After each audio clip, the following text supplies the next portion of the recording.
But they've gone through King Street. They'll be heading back onto the Al Ifan Saud Fazal Road again. And they've headed up and back.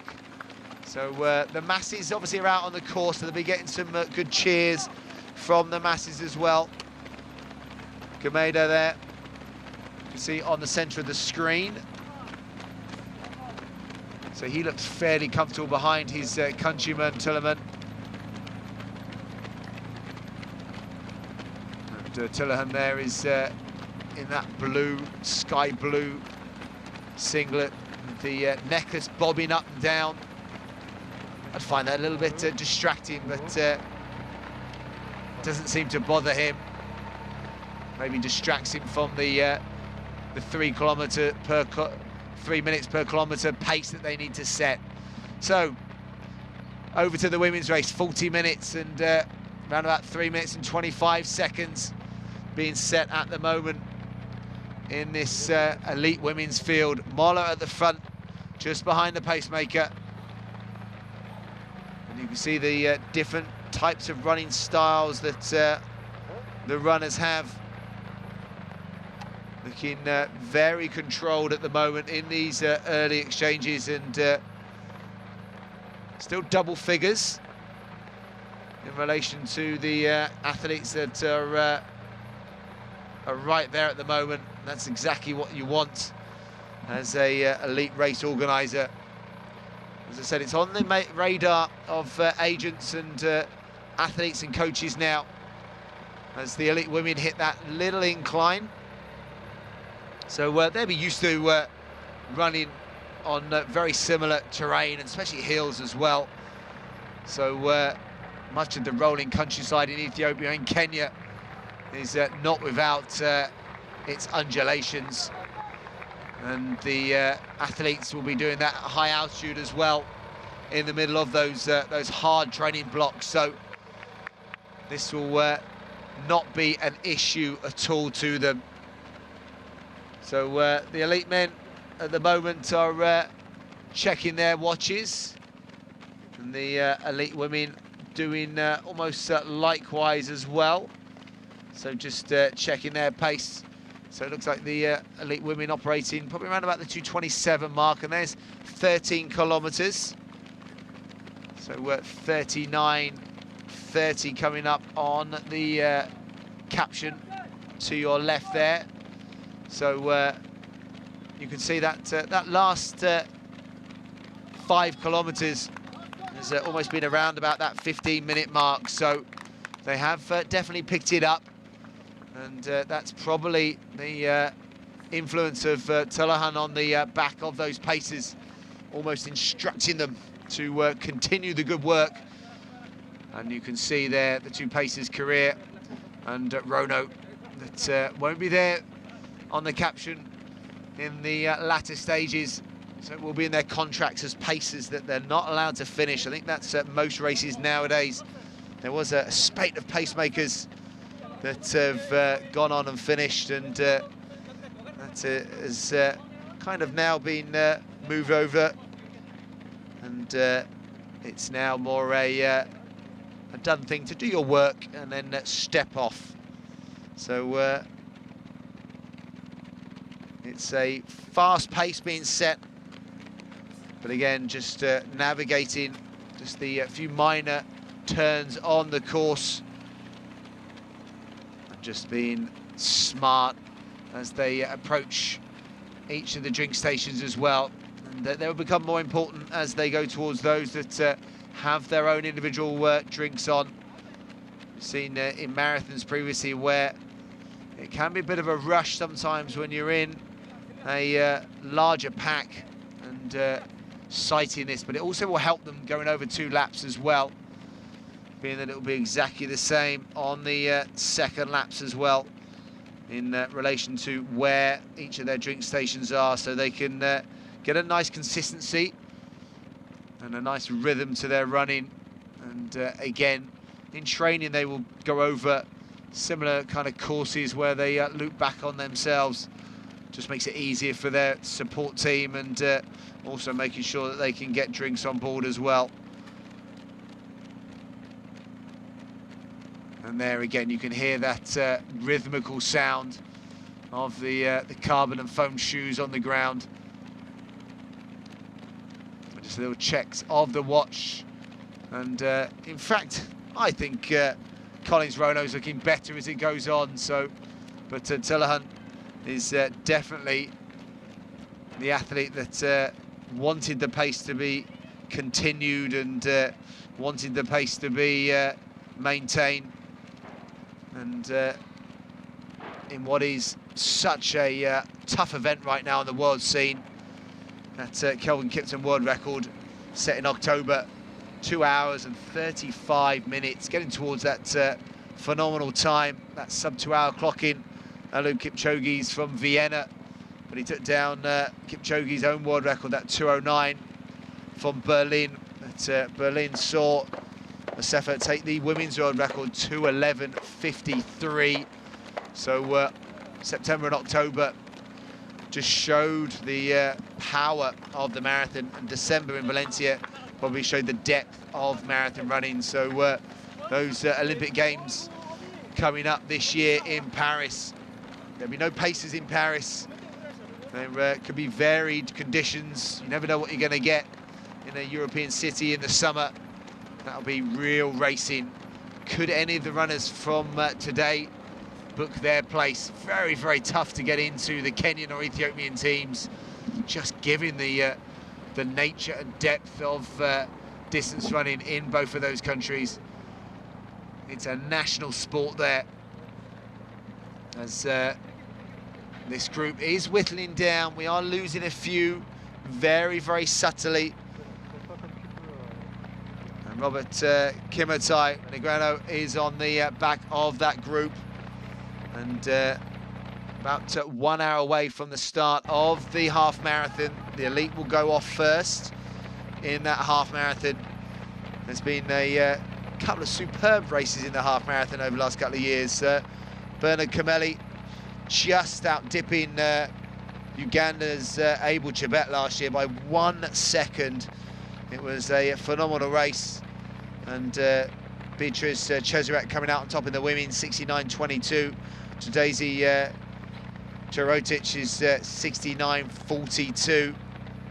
That was a very, very competitive race in the men's and women's races. So just under an hour away from that, as the split came up there on the screen for 13 kilometres, around about the 45-minute mark. So again, maintaining their pace and doing a good job up front, as this is just one of the few turns back on themselves, and there's not too many of those on the course. You can see the matting that's down on the ground, just to ensure that all of the runners go over the correct distances, and there's no kind of corners cut, let's say. So that's Molla wearing 57. She's definitely looked the better in the early stages. So as I said, a seasoned pro over the marathon distance, and you know, 14 years since her debut, and it's about experience in the marathon, as you have to make your debut somewhere, but it's where you go from there is so important.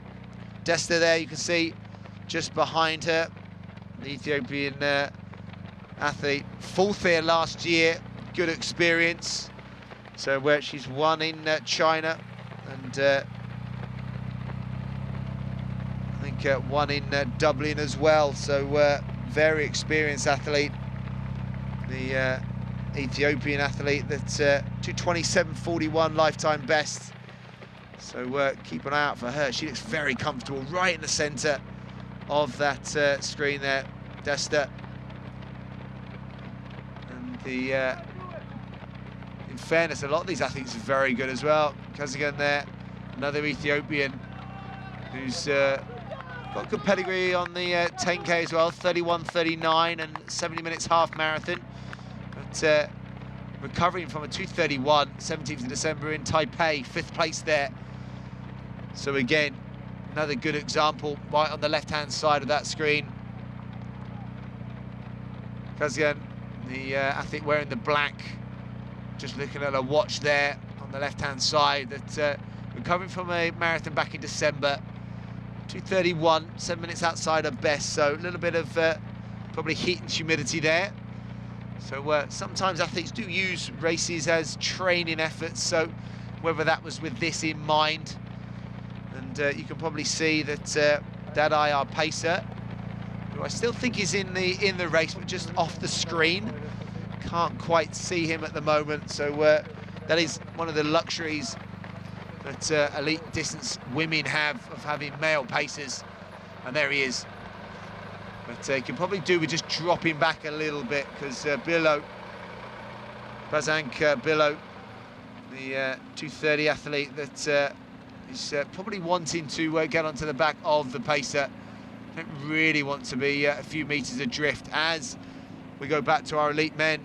And there's a couple of athletes that are a few metres adrift, and I think that is the Moroccan athlete right at the back of that, looking over his shoulder, El Guerrez, who looked fairly comfortable in the early stages, 50 minutes into the race, and here know now that potentially dropping into no man's land, which is not a fun place to be in a marathon, knowing that you've got over an hour and probably 20 minutes of running left. But he is trying to work his way back.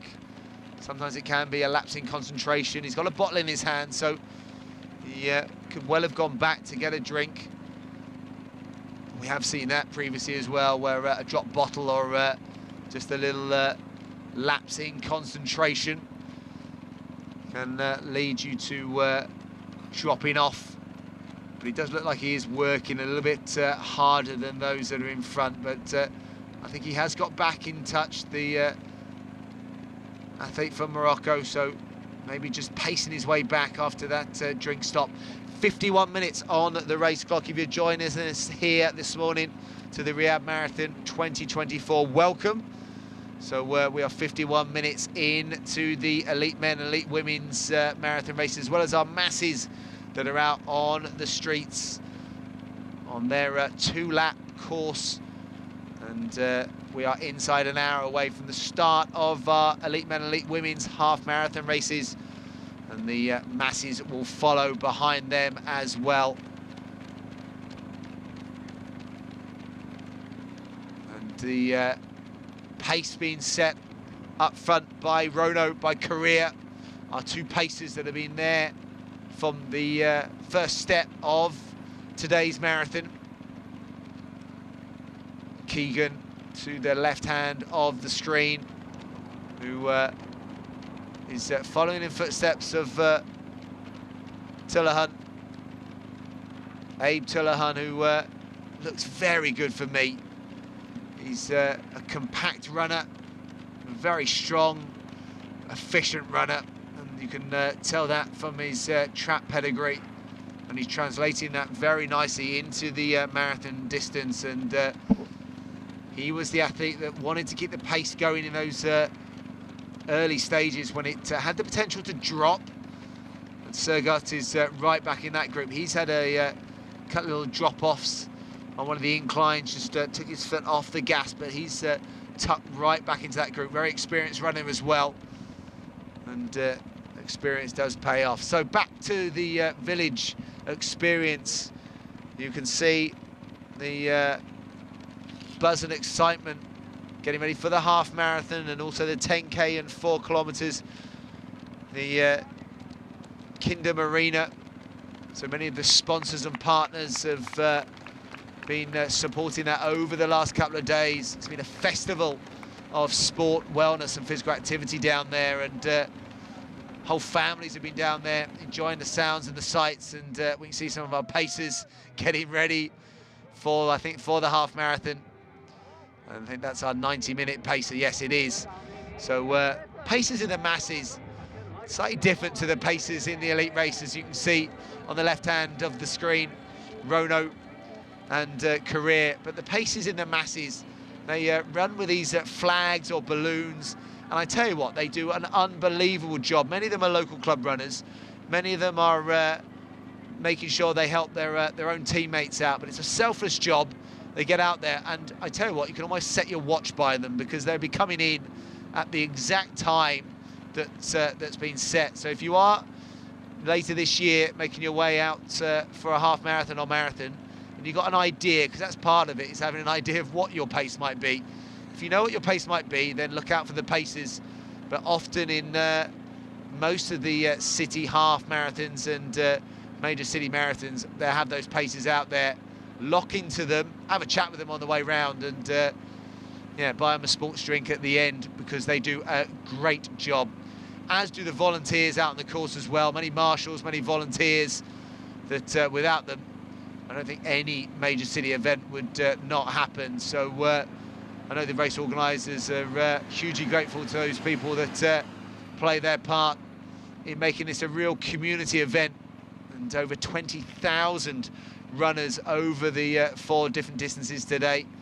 And there'll be those taken to the streets over each of those distances for the first time. Oh, getting some footage off screen of one of the drink stations, and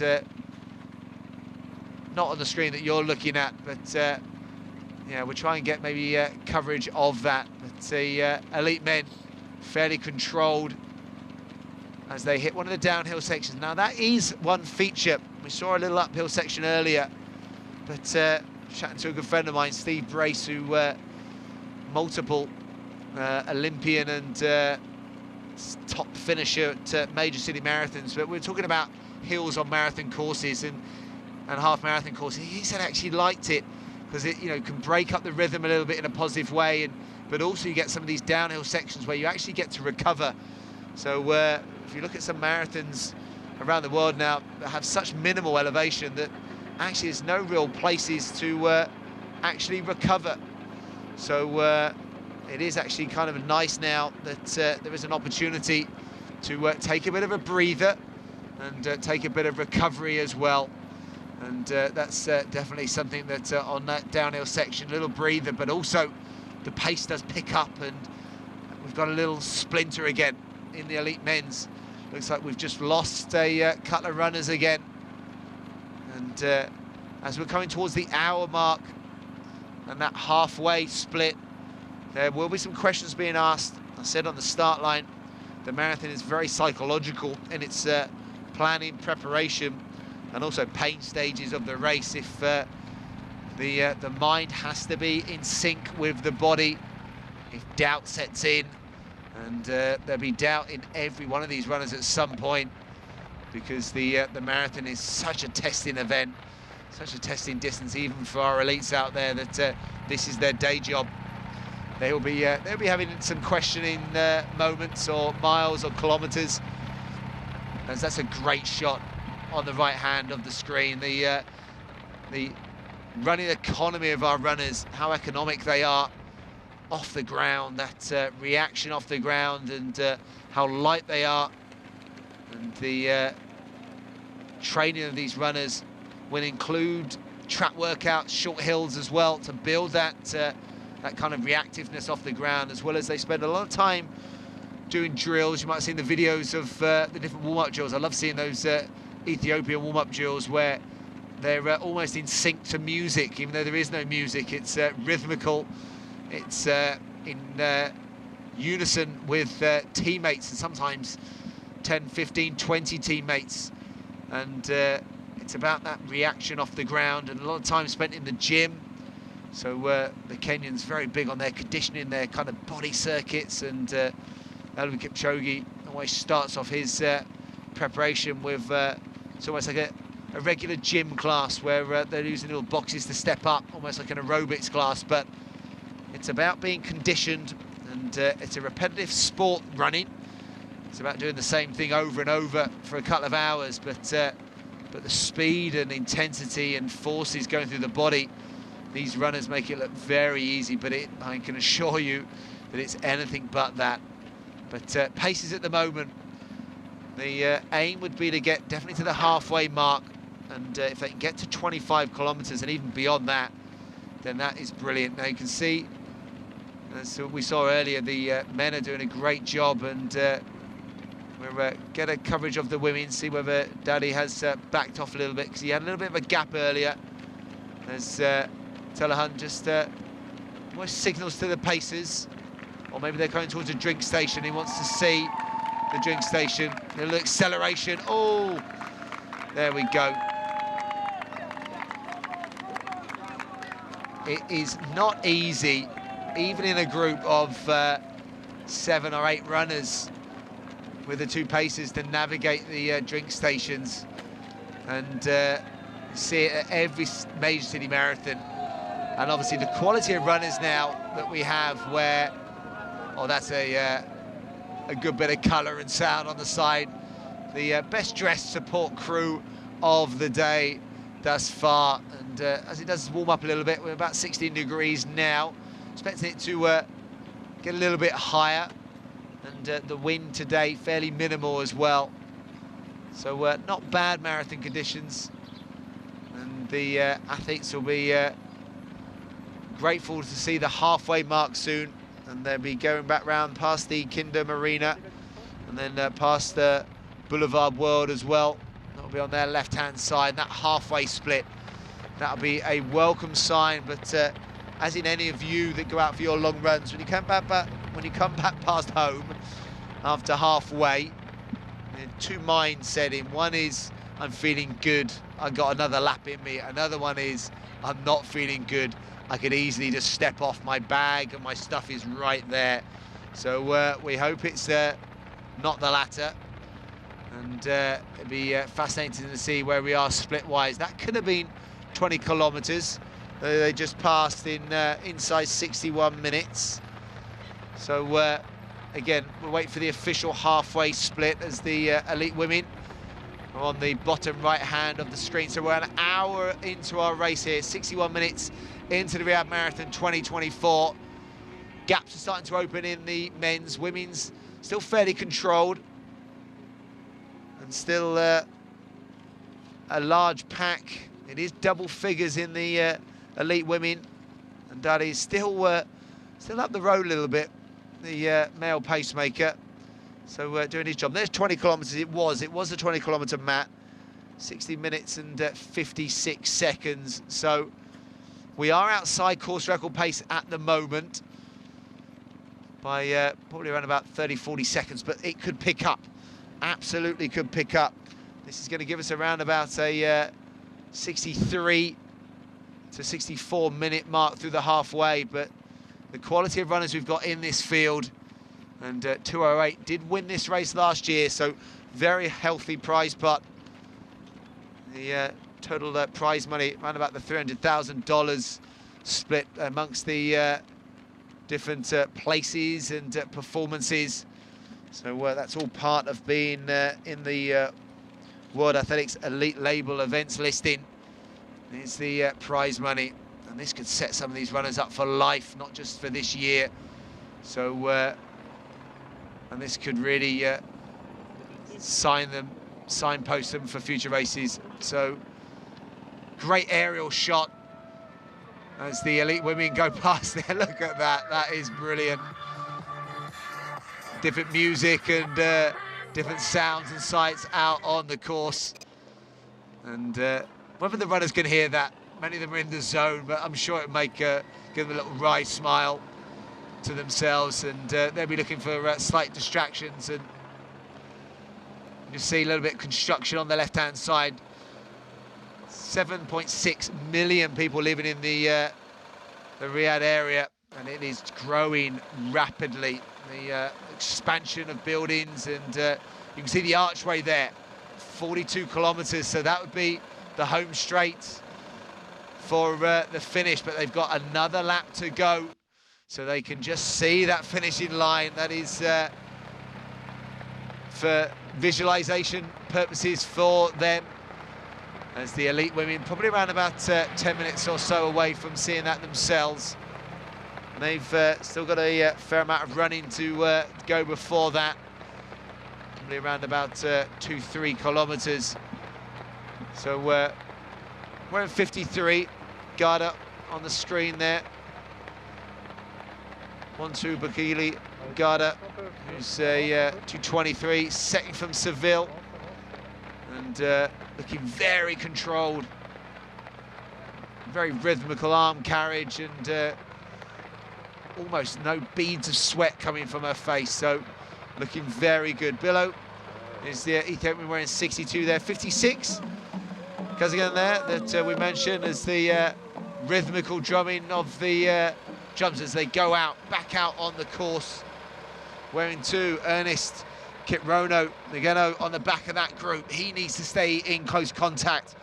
Wilfred Keegan wearing 5, 14.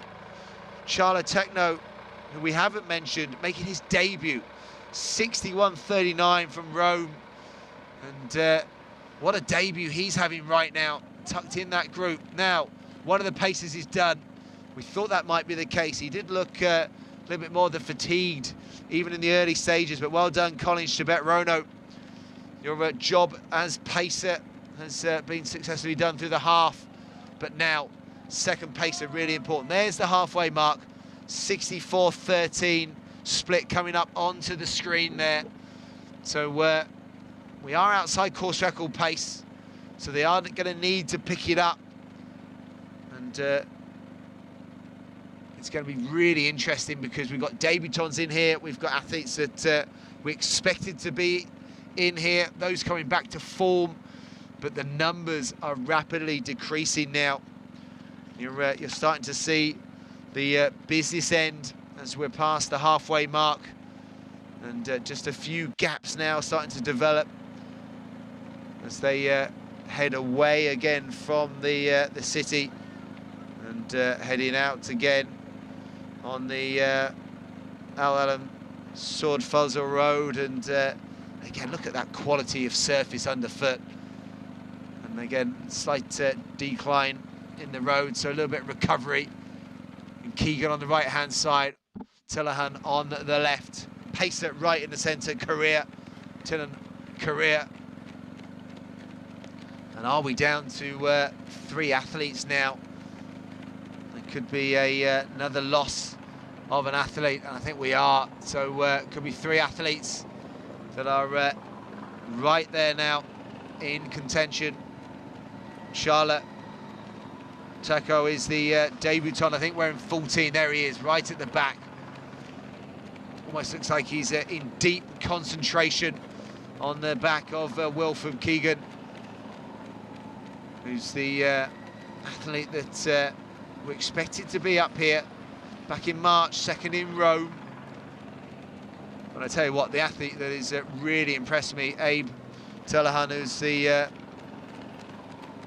former track athlete that stepped up to the marathon very successfully, and a 73-minute 25 kilometers back in December. That would have been a nice training run, and sub 60 minutes back in 2021 in Copenhagen, but that hasn't always translated to fast marathons. We've seen that through the years, that a fast half doesn't mean a fast marathon sometimes.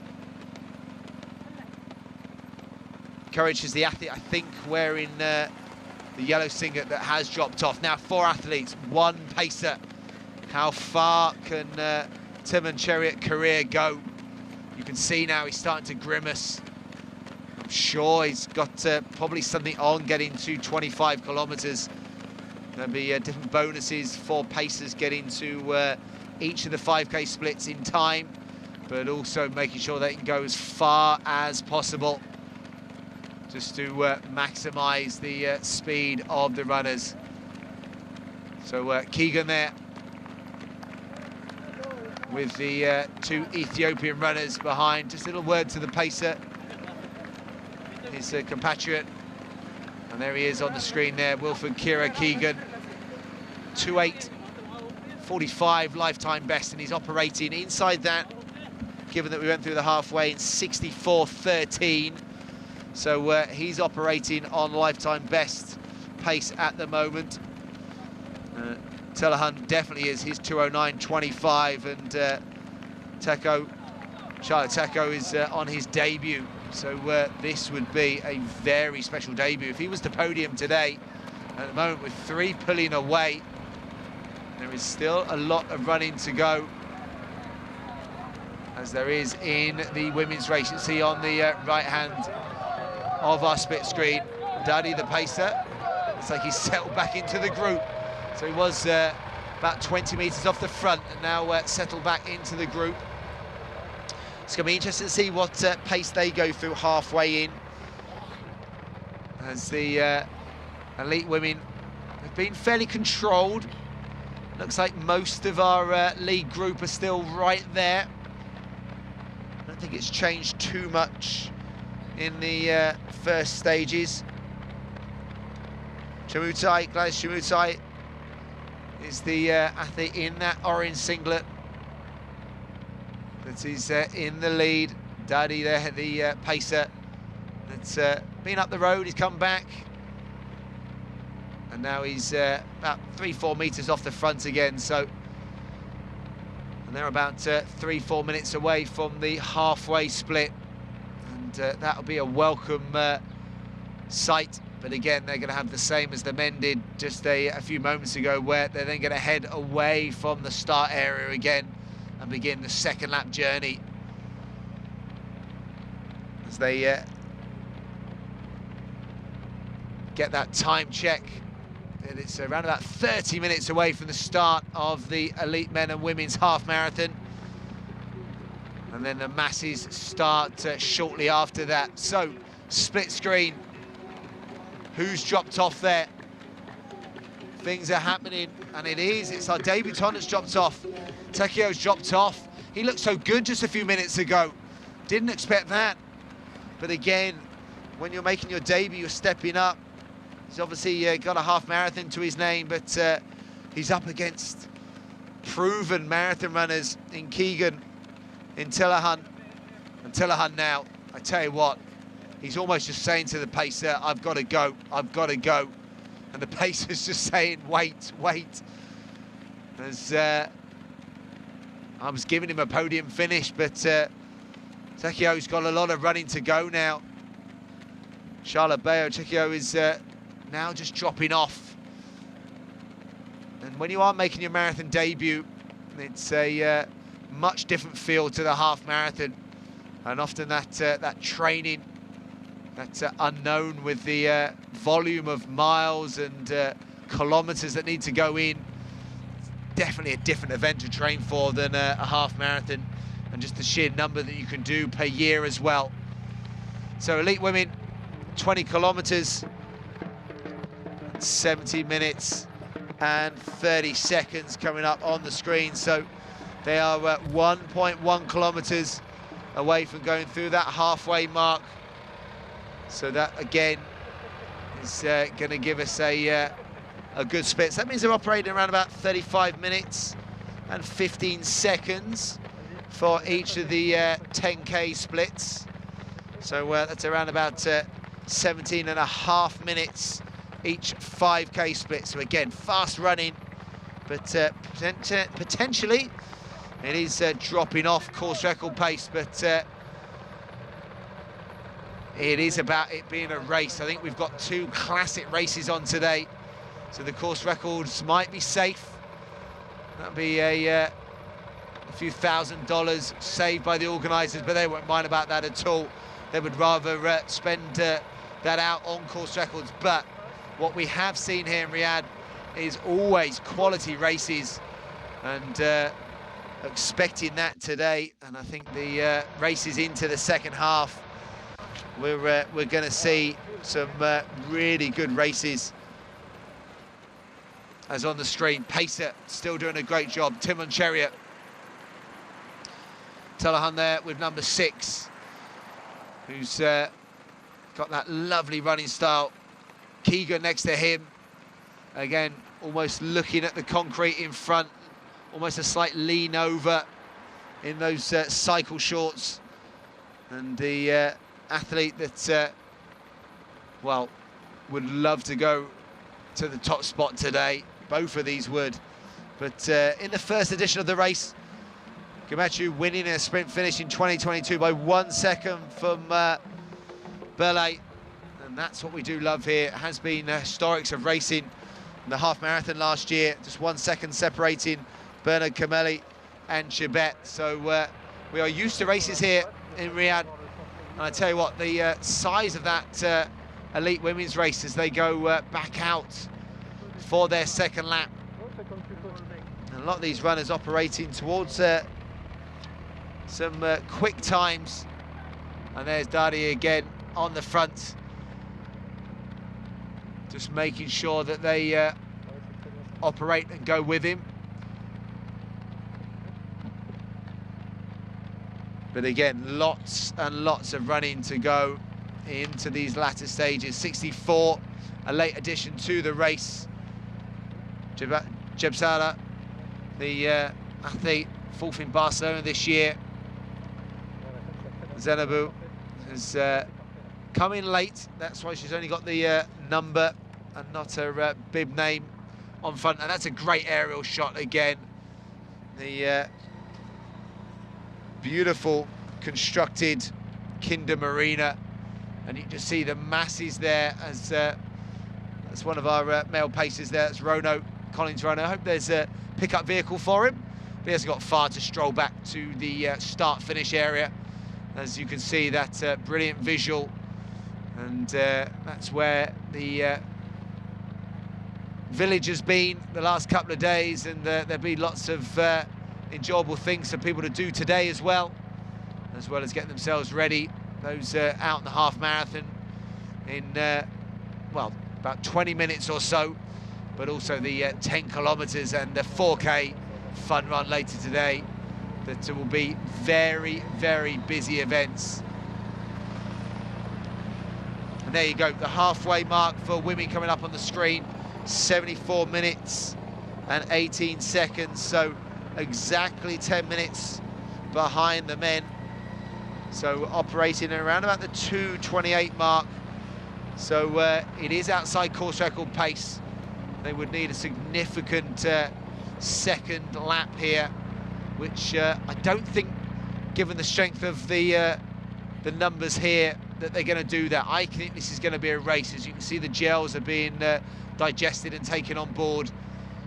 I think that this is going to be a classic sit and wait, and it's going to be about who decides to push the pace on, or who trusts their track form, their road speed legs towards the latter stages.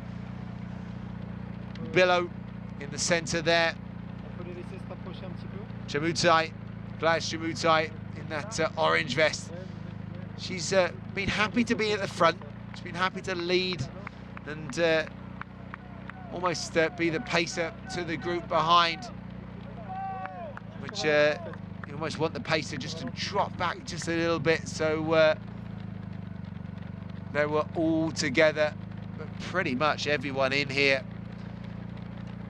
Bedetta there, Tadesse Bedetta, the athlete we mentioned earlier, was running Venice third back in October, and again tucked right in there. So one athlete I haven't seen, Gerda Stein. I don't know whether she's tucked so far into that group we haven't seen her, but she's usually to the fore, and obviously in such good form, but I've not seen her. So maybe deciding that she might have got the nod from the South African Olympic Committee, that she didn't need to go again. That 2:24 from Valencia, so impressive that maybe it's a case of sitting on what she's done. Desta in the middle of that. And the rhythmical running of these Africans, so impressive. Bit of colour, bit of flair. Chamutai there at the front with that those blue locks and the gels. Her and Billow run probably for the last 2 kilometres with gels in their hands, so not afraid to get the fuel on board. Not a bad thing when you're tucked in a group, making sure that these kilometres are just ticked away. Molla does look good as well. Gada just behind her in the multicoloured singlet, just on the right hand of the screen there. So these athletes will know each other pretty well. The positions and races that they've been in over the years, and some of them even the same training groups, as they're coming towards the 1 hour and 20-minute mark. So that'll be significant for the women, because they know they're just over an hour of running, and they do many kind of sessions and progression runs on tired legs, where it's about running a strong last hour of pace. And that's a great aerial shot, and that just shows you the strength and depth of this elite women's race here at the Riyadh Marathon 2024. If you're joining us this morning, it is coming up to 8 o'clock here, and it is coming up to 6 o'clock Central European time. So that means we're getting towards the start of the elite half marathon for men and women, also the masses as well. They'll be on their way, and the men, we're expecting the half marathon to be around about the hour mark or just over, and the elite women we expect to be inside the 70-minute mark, but around about just over an hour of distance running in this elite women's race, as well as the men, who probably around about the 48-minute mark of running, so around about 16 kilometers in the men, probably about 10 miles of running. So we're getting to the business end, as you can see. Lots of people coming in to the race village. There's a real buzz here, and you can see the camaraderie and the friendship and social element that running and physical activity has.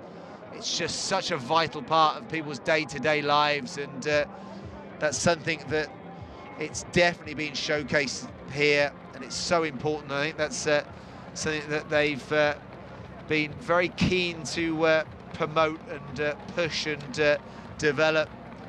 It's about getting people active, and this ability to get people out and well-being.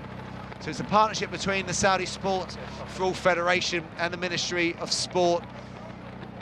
And examples like the newly constructed Kingdom Arena for that, and just getting their messages to get the population engaged in physical activity.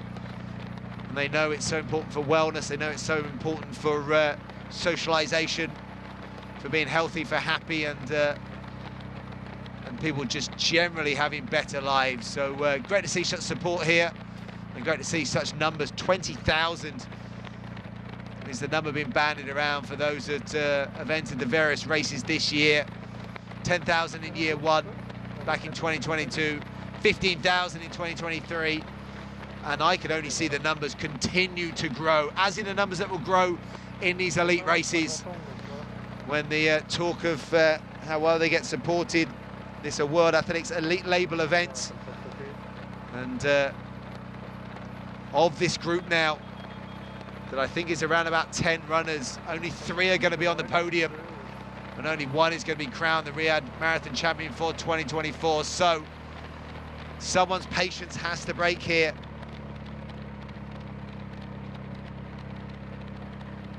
Bashane Billow is at the front, just going on to the pacer's shoulder. As Daddy looks round, the pacer for the opening hour and 23 minutes of running. Just a little look over his shoulder. But what he will see is he will see such a big number of females still in contention, and there is nothing to choose between them. You literally could throw a blanket over them, and maybe just a couple of runners just starting to feel the pace they're going to at some point, and maybe that's the first runner off the back. And that is going to be hard when that does happen, but it is off the back of this field. That's 55. Shige, 2:24. She's one of the fastest in the field, so didn't expect her to drop off.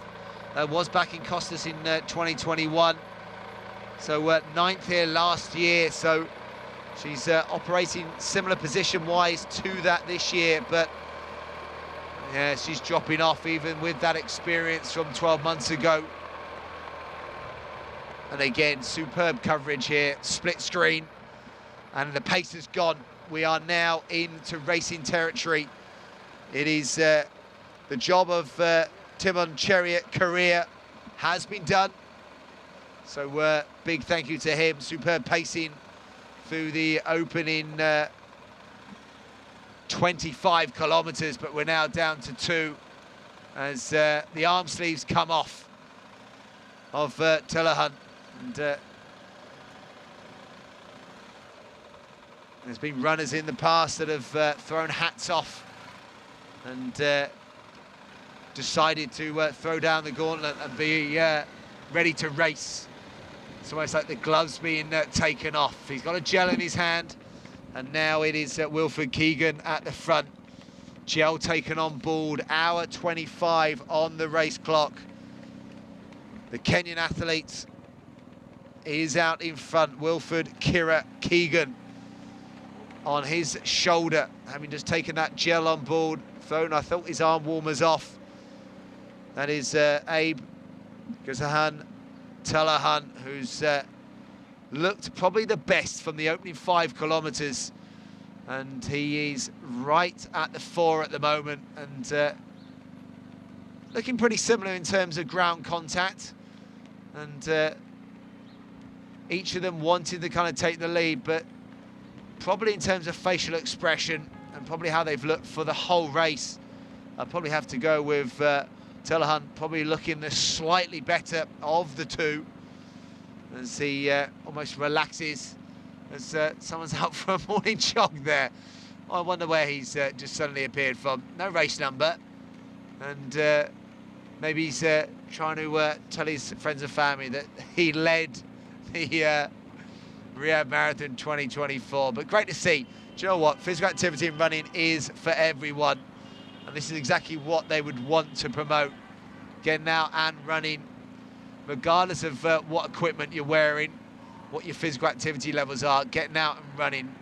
And being told around about 15 minutes away from the start of the elite men and women's half marathons. So eagerly anticipated races over just a 1 lap. Yes, 1 lap. The 2 lappers are out there right now. The masses are probably halfway through their first lap. So they've got lots of kilometres, lots of miles to go. As is our man on the screen right now, Keegan. Does look very, very good, very controlled. So he's got that almost that leaning, falling into the next foot strike, whereas the slightly more upright with that slightly higher kind of heel recovery, where the foot comes through, reminiscent of many track runners. We mentioned Tillehan's track pedigree and the fact that he's come from a 4th place at the All-African Games in 2019, also a World Junior top 10 finisher in the World Junior Cross Country. So he is going to senior ranks here. He's very good over the cross country surface, the track surface, and today the marathon. Success so far, 10th in Barcelona in 2021, but this is a big step up. He ran 2:09.25 that day, and he looks like he's operating, if not inside 2:08 pace here, but it is for either of them about trying to crown themselves as Riyadh Marathon Champion 2024, and that would be a fantastic bit of prize money. As Abe Tillehan comes on to your screen there, the caption, as he checks his watch, and I love the fact that him and Keegan have the whole road to each other, and they are almost barging each other. They are so close to each other in proximity that it is almost like a track race right now. They don't want to give each other 2 meters, 2 centimeters. And the gap behind now is growing. It was Takio who was with them. He looked really good in his debut, and I hope he is in 3rd place at the moment, because that would really be a strong debut. But given the speed that he did drop off, the chasers behind, it's going to be interesting to see who does come out into that 3rd place. So Keegan just directing Tillehan, just almost say, I'm paced for the moment, or don't clip my heels.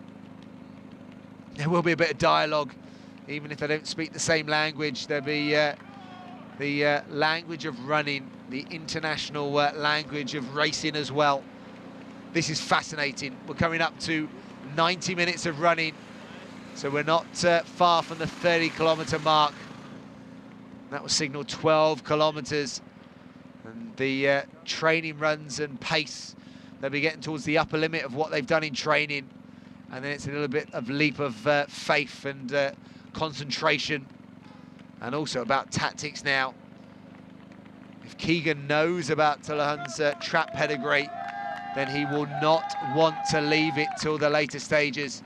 If Tullahan is feeling good, then he'd love to put down a faster time, because obviously a win today will be significant, but a faster time as well will just take him up those world rankings, give him even more of an opportunity at other marathons, and we'd love to see him back here next year if it does go to plan as well. But you've still got, well, 12 kilometres of running is a lot of real estate out there. It's a lot of concrete to pound on those legs, and the dreaded wall that was always talked about at 20 miles is lesser now with the technology in shoes and hydration and fueling, but it does still exist.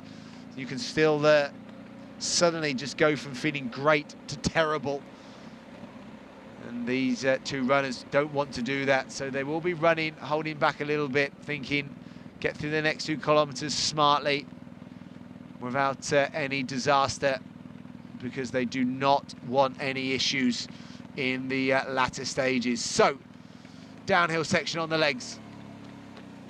You can always just feel that that shouting of the quads, the big muscles in the front of the legs as they stabilise.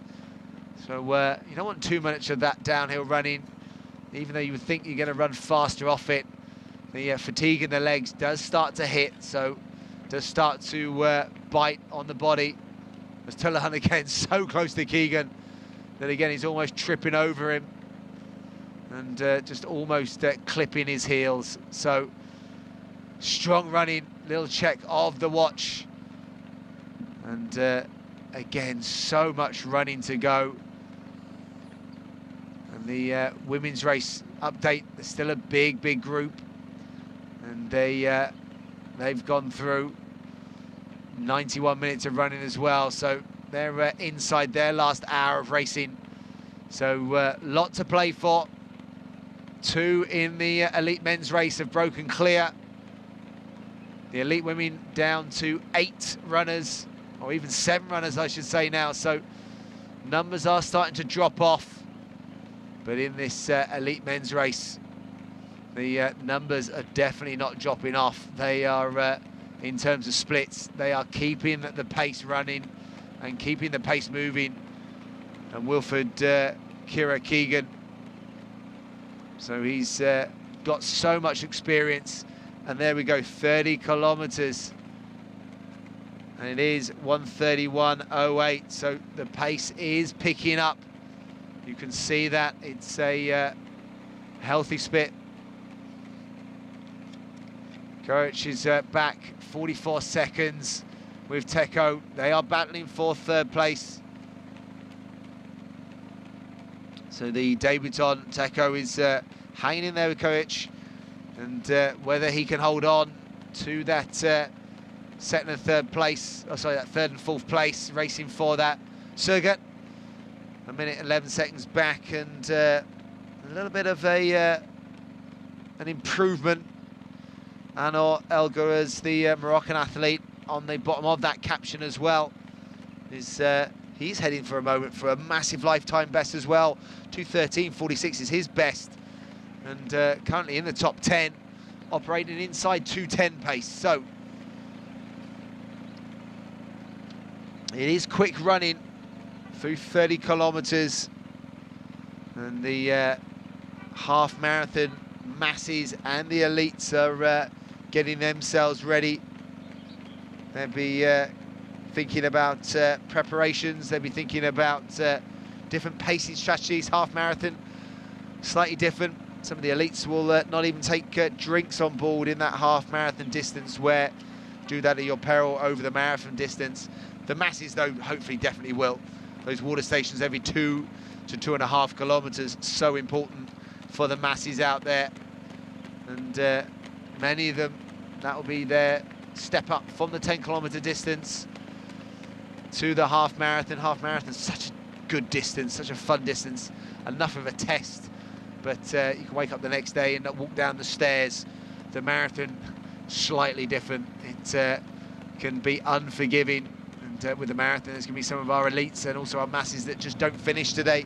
There will be a few in the half marathon as well, but less so over the 1 lap distance. As the split screen there, you can see on the bottom right hand side is the preparations for the start of the half marathon, and you can see the elites being asked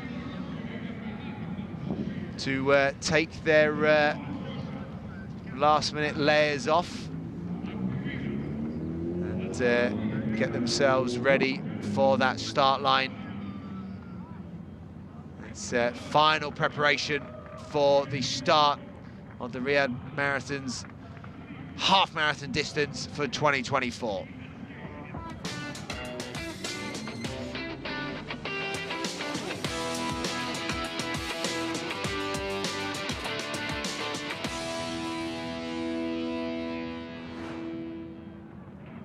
And the welcome sight of that, just a 1 lap of the course.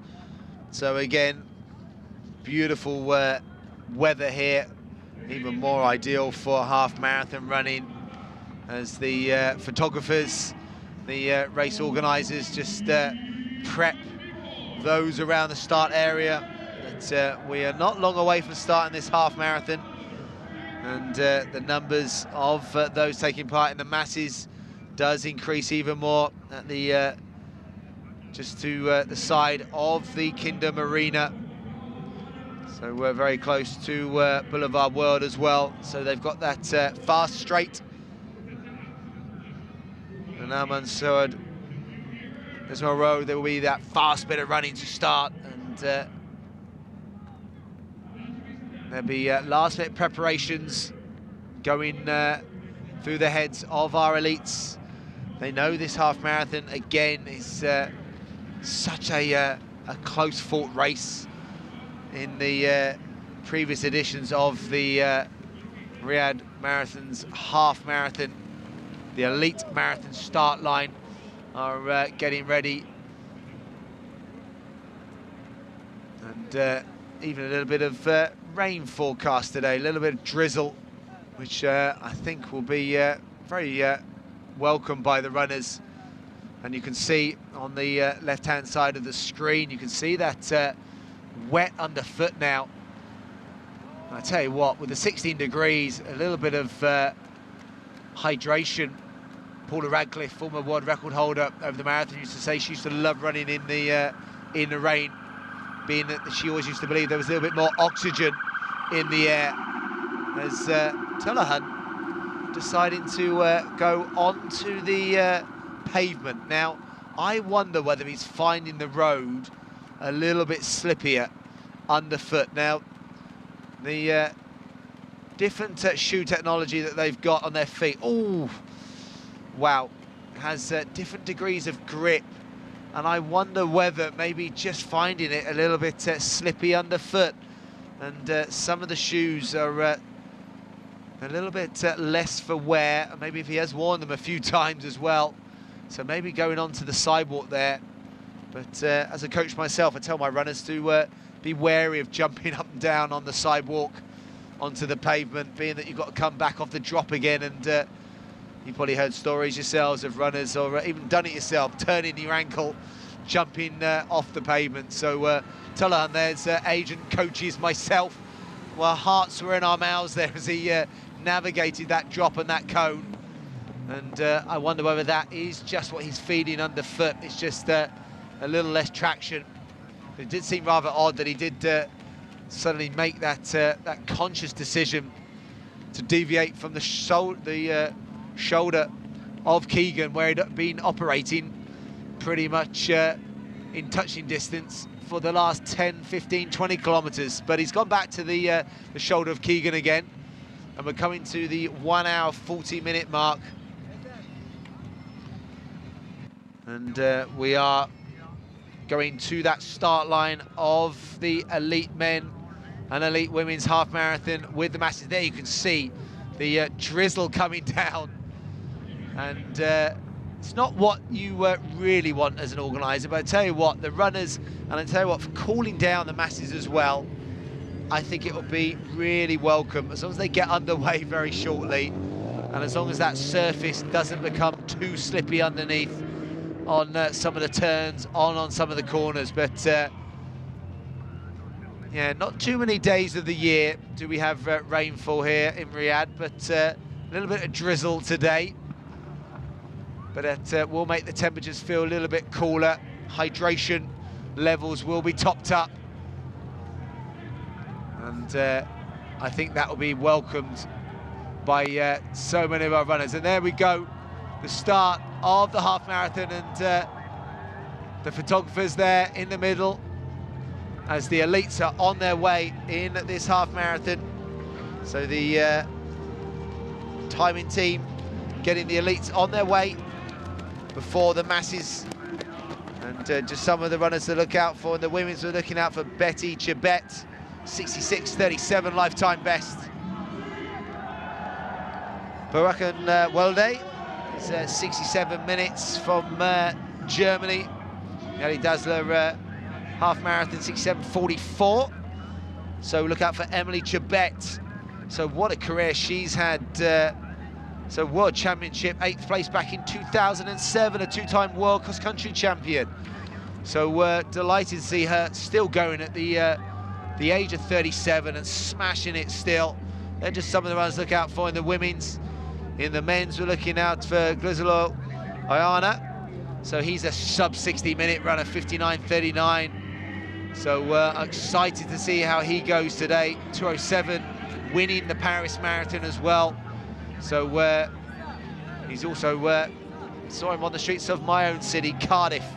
So second in the Cardiff Half Marathon in 2022, 60.17. And then he ran in the Cardiff Cross Challenge. So where he took 5th place in what was a phenomenal race that day. I was on the microphone on the course side, and they ran the equivalent of sub-28 minutes on a cross-country course in Cardiff. And if you know Cardiff well, in Wales, in the UK, it can be windy, it can be wet. It wasn't that October day, but they ran very, very fast. So Tezegay Kadanu is another Ethiopian that has run very, very fast in Ireland. The Malcolm Anderson athlete who has run, that superb time of sub-60 minutes, and 10th in the World Half Marathon Championships in Riga this year, and also 5th in the World Cross Country Championship back, I think it was 2019. So he's definitely someone to look out for, as well as Laban Kiplimo, another very, very good Kenyan. So 27.15 over 10 kilometers in January last year in Valencia. That only got you 8th place. He's a 16 minute and 13 second runner from Prague in 2023. So back to the elite men. 1 hour 42. Keegan now, here he goes. Is this the push? Is he sensing the race is here to be won? Is he sensing that the surface underfoot isn't to the liking of Tullahan? But now this is it. Wilfred Kira Keegan. This is his little look behind, and then like two boxers now in the ring taking punches at each other, because if someone is going to win the race in the next 2 kilometers, it has to be done now. And Tullahan is trying to close that gap, and he does close it. So again, a big swing by Keegan, but it isn't a knockout blow for Tullahan, who gets back to the shoulder. And I tell you what, this is going to be absolutely fascinating, as they have gone way past now the 31 kilometer mark. Wada Anafat is the river that runs through the city, so at the furthest point of the course.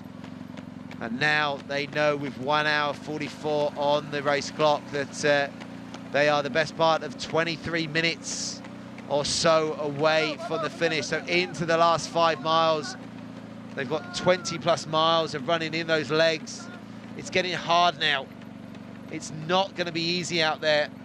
It's going to be a battle of wills, it's going to be a battle of mind. The sun's come back out now, so the surface is starting to dry a little bit. Tullahan maybe almost like a Formula One car. Maybe we'll feel like he's got different tyres on his feet. Maybe get a little bit more traction again. And almost, as I say that, he gets back in contention. This is a really, really good race. And these athletes going head-to-head against each other. It's Keegan, the Kenyan. Tullahan, the Ethiopian. And this, for both of them, will be one of the biggest wins of their careers. This would set them up as the masses in the half marathon are off. Look at that. We can see the balloons and the flags and the paces behind. Lots of international athletes have travelled far and wide of all abilities to be here. Over 120 to 130 nationalities across each of the events. Some of the very best of local runners going over the half marathon as well. Pacer going through that, I think that was our 90-minute pace we saw earlier. So a few thumbs up, a few smiles to the cameras. But there's going to be different types of smiles later today. Will they be smiles of satisfaction of completing a half? Will it be PBs, personal bests, times? Some of them running for charities as well, raising money. Such an important part of marathons and half marathons for the masses. But I tell you what, on the left hand of the screen, Keegan, he has tried to get rid of Tullahan, and he's not done it. Abe Tullahan has made the turn. There they go, they've made the turn. Following the lead car that they will keep in their sights. And you can see there is a lot going on now. Organisers do a great job. There we go, 35 kilometres. And is 1:46:43 on the race clock with 7 kilometres to run. So this for them, next 2 kilometres will just be about being economical, about being smooth, because then they're into the last 5 kilometres. As the elite women are still 8 strong. Look at that. Still 8 runners on the screen, 1:47. And I tell you what, this is as fascinating as anything. 30 kilometres they've gone through, 1:45:26. Jabessa, Billow, Badain, Chamutai are the athletes, but look at that. There is nothing to separate any of this 8. This is what marathon running's about sometimes. Yes, fast times do write a lot of headlines, and we've seen that with world records, national records qualifying. But there is something pure about athletics, there's something pure about marathon running when it is a race and it is an unknown. And right now it is an unknown of any one of this group of 8 could win right now. And this could be life-changing. This could get them back on the map, could get them into even national colours. But something will have to change over the next 2 kilometres, because I keep saying, I sound like a broken record, it can't keep going on this many runners for this many kilometres, because someone has to be feeling good, and someone also has to, I'm afraid, be feeling not so good and will start to drop off. But they're 1:45 through 30 kilometres, so they've got 12 kilometres of running to go. So they've navigated the early stages, hydration, fueling. Now it becomes an interesting section of the race where it is going to be about tactics. It is going to be about who has refueled, who has recovered, who has got another couple of gears maybe, and who has an ability to pick the pace up on tired legs. And talking about picking the pace up on tired legs, on the left of the screen, The duo locked in this fascinating battle. Wilfred Keegan with his, well, racing partner. They're going to get to know each other very well because they have been locked in this battle. Abe Tullahan. And I wonder whether they've exchanged any pleasantries over the last couple of kilometres, because there is nothing to choose between them. There is just a bit of psychological kind of thought process is going on now as they go past people that I think on their first lap of the marathon. So these guys are coming towards the latter stages of their second laps.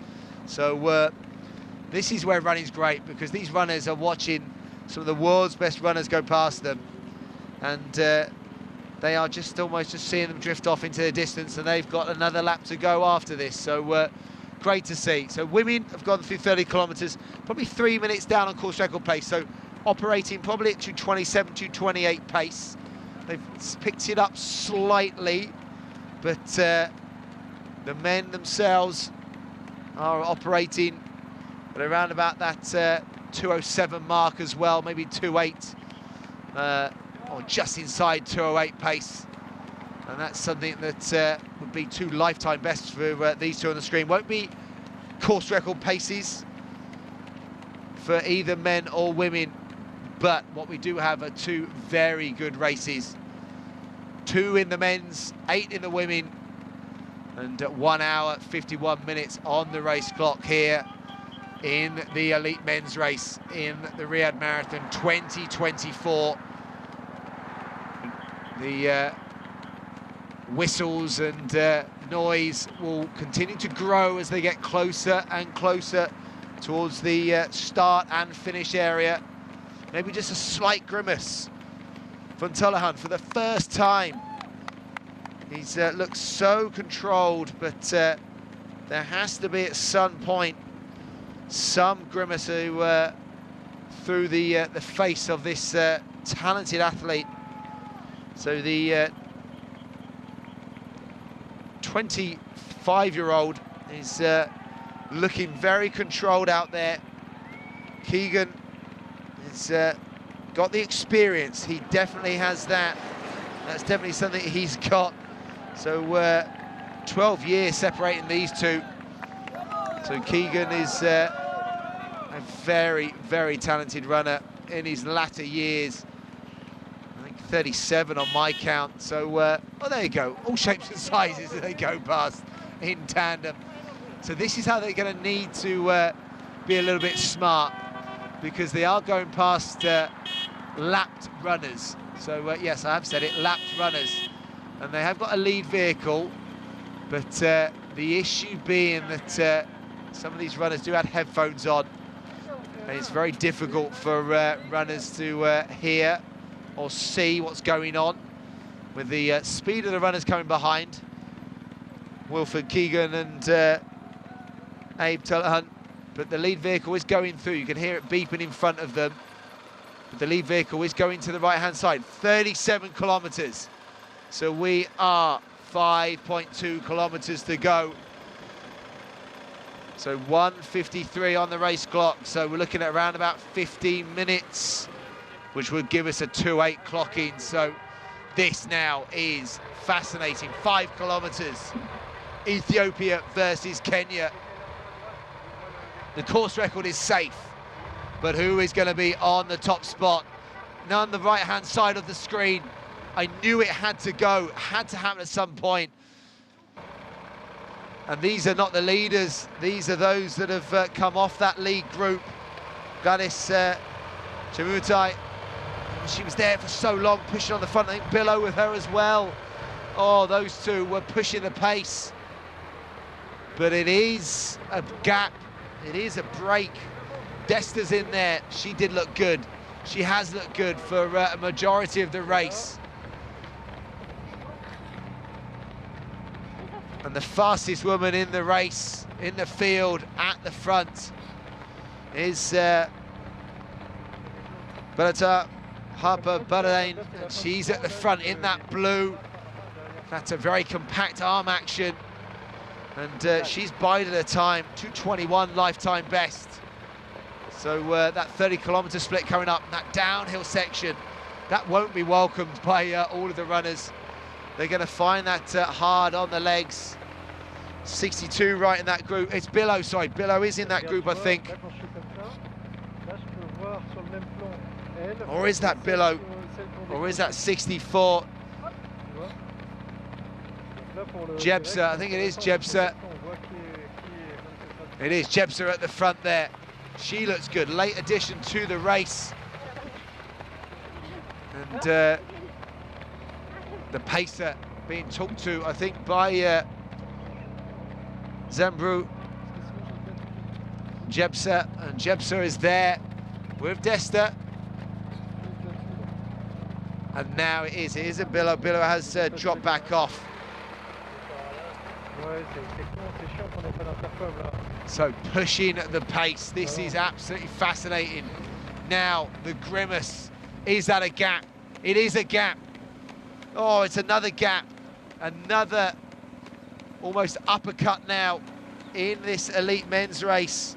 Wilfred Kira Keegan, you can see the grimace on his face, you can see the gritting of the teeth.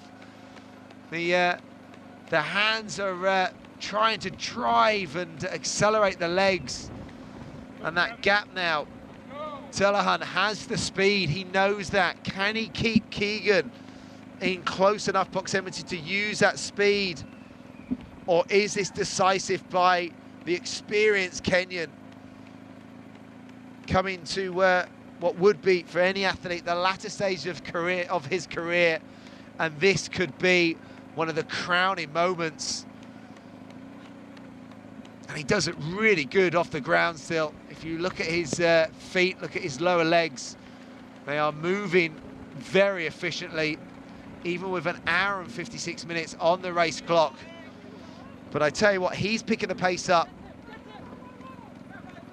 Telehan is not slowing down, I don't think. I just think he's maintaining the pace. But again, he's in the real unknown in terms of pace.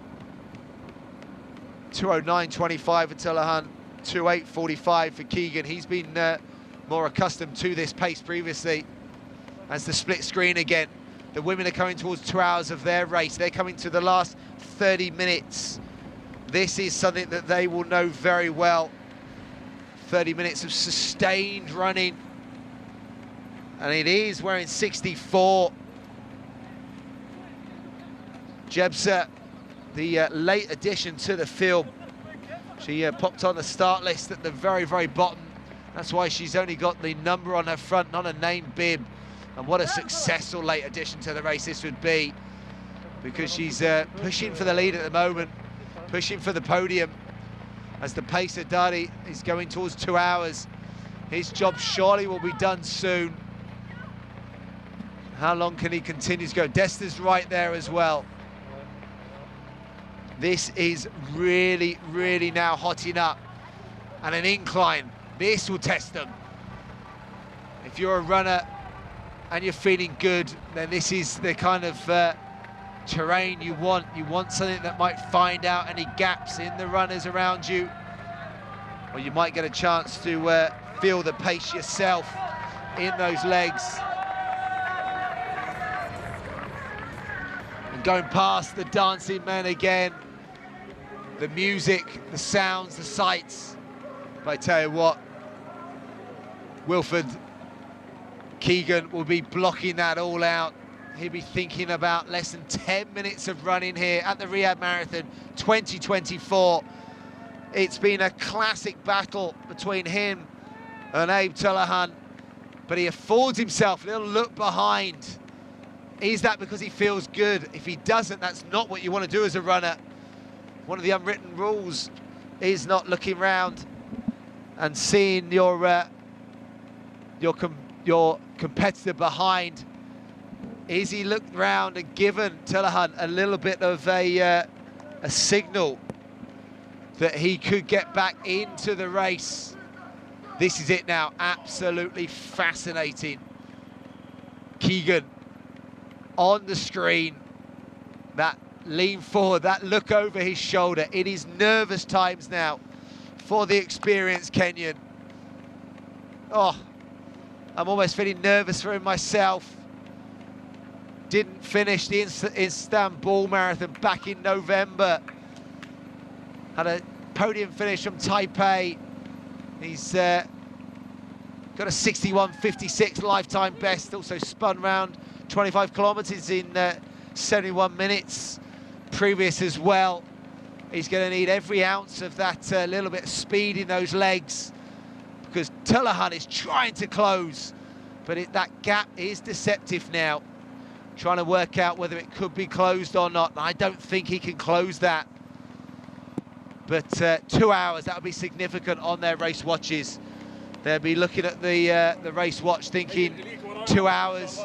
That's a run they would have done in training, not at this pace. But they would have done lots of repetitions where they run kilometers with a little bit of rest in between at race pace. And that's all he'll be thinking now, is the best part of 2 kilometers at race pace for a very, very big payday. A very, very significant top spot of the podium. But again, looking over his shoulder, I don't think this race is done quite yet.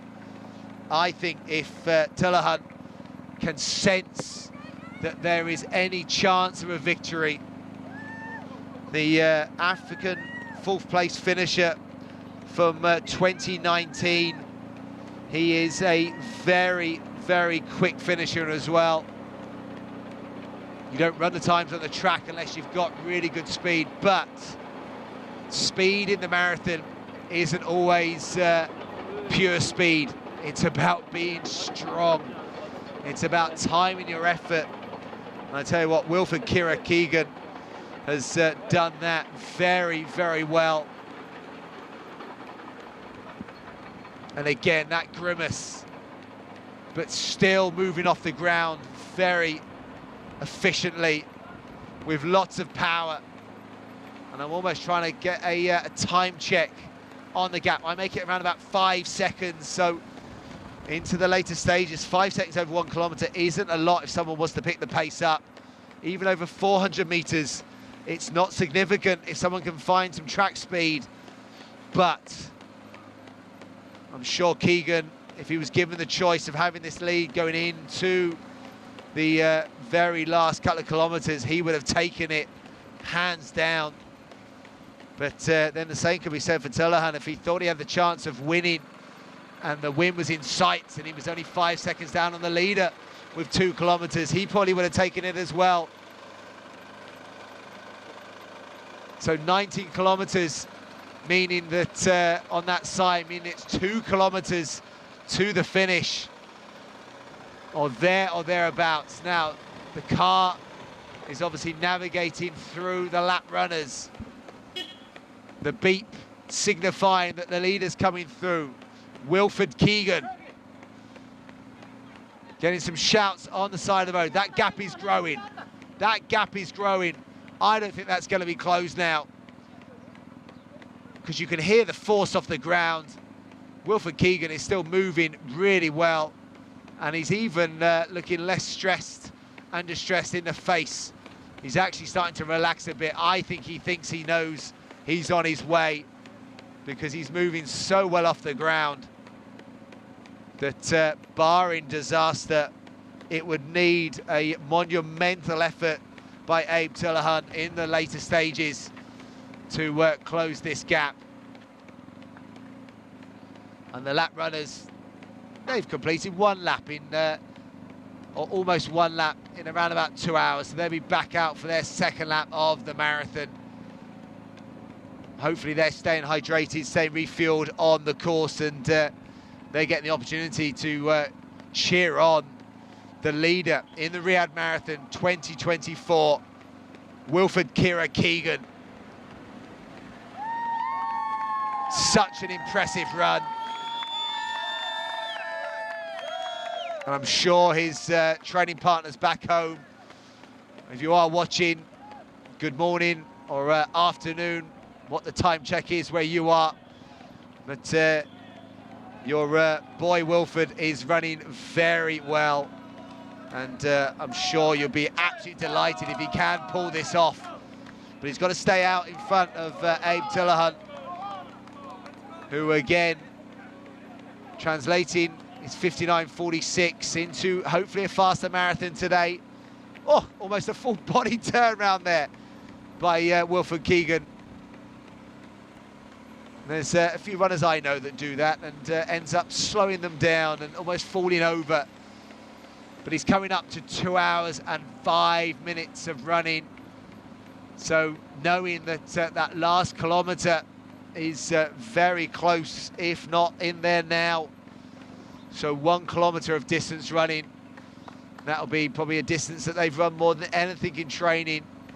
That'll be so welcome. And I'm sure he can almost, as I said, start to enjoy this last kilometre. Definitely looks more relaxed in the face. Definitely looks a little bit more relaxed in the upper body. But again, no let off from that power on the ground.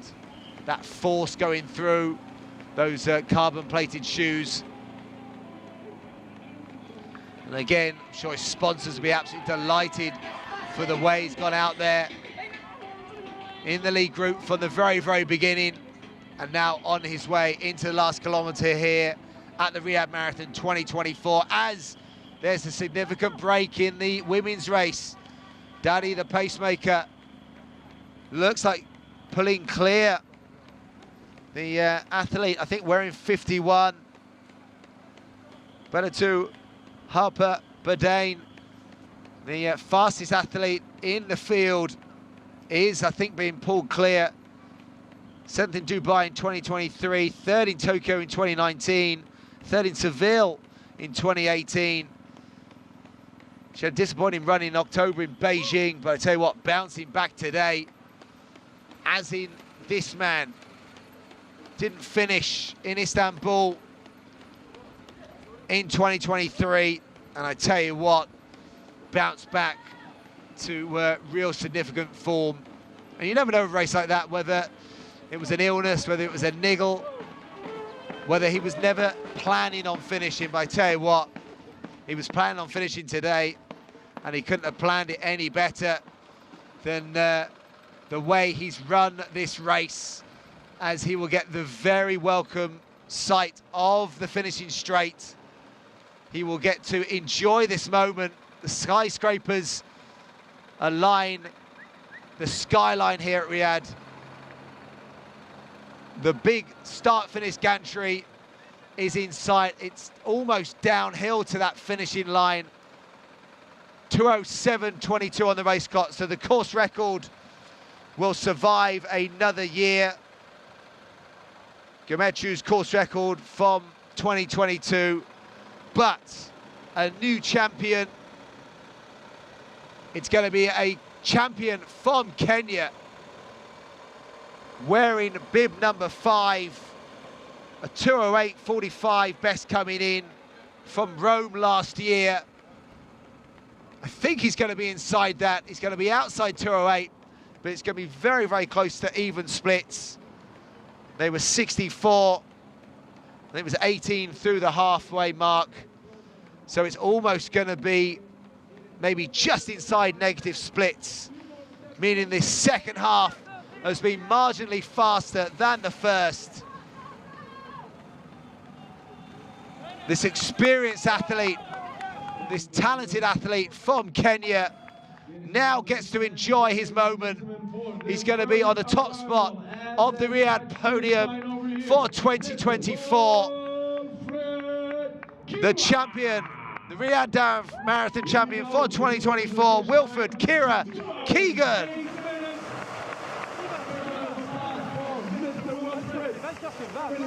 And it is a new lifetime best for the Kenyan. Fantastic lifetime best also for the runner-up, Abe Tullahan. What a fantastic run. Inside 2 hours and 9 minutes for the first time for the Ethiopian athlete. Thought he might come out on top at one point, but it wasn't meant to be for the victory. But he is going to be on the podium in that second spot. But the champion at the Riyadh Marathon 2024. Wilford Kira Keegan, a fantastic performance, fantastic victory, and it's a win for Kenya as Telehan takes out a picture. I think it's a family member that was tucked behind his bib for the race itself, and well done to him. Absolutely brilliant piece of distance running for the runner-up spot. Who is going to take the third spot on the podium? There were some tired legs out there, some big performance, and now Desta in the elite women's race as the half marathon are coming towards 30 minutes of running out on the course. 2 hours and 10 minutes.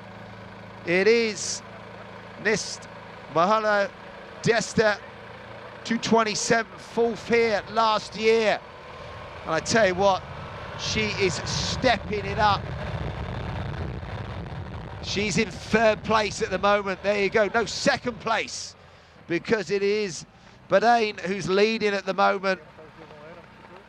Uta Harper Badain. Badain is on her race number, but also known as Beruta Harper, the Ethiopian 2:21 lifetime best, is in first place with just the male pacer, Daddy, who's taking her through these latter stages, but is the athlete that finished second last year, who's trying to close that gap. Desta, but I don't think Desta's going to get back in contention with the fastest lady in the field. So this is going to form. Koech, I think, has got over the line for third. I'm getting, I think, confirmation. Philip Koech, I think, took third place. A shade over 2 hours and 11 minutes. So he was there or thereabouts. But I think Koech maybe has got over. We'll see if we can get an update on Tekiko's finish in his debut. But Daddy there signalling to Badain, who's got the arm warmers on still and running very, very strongly in these latter stages.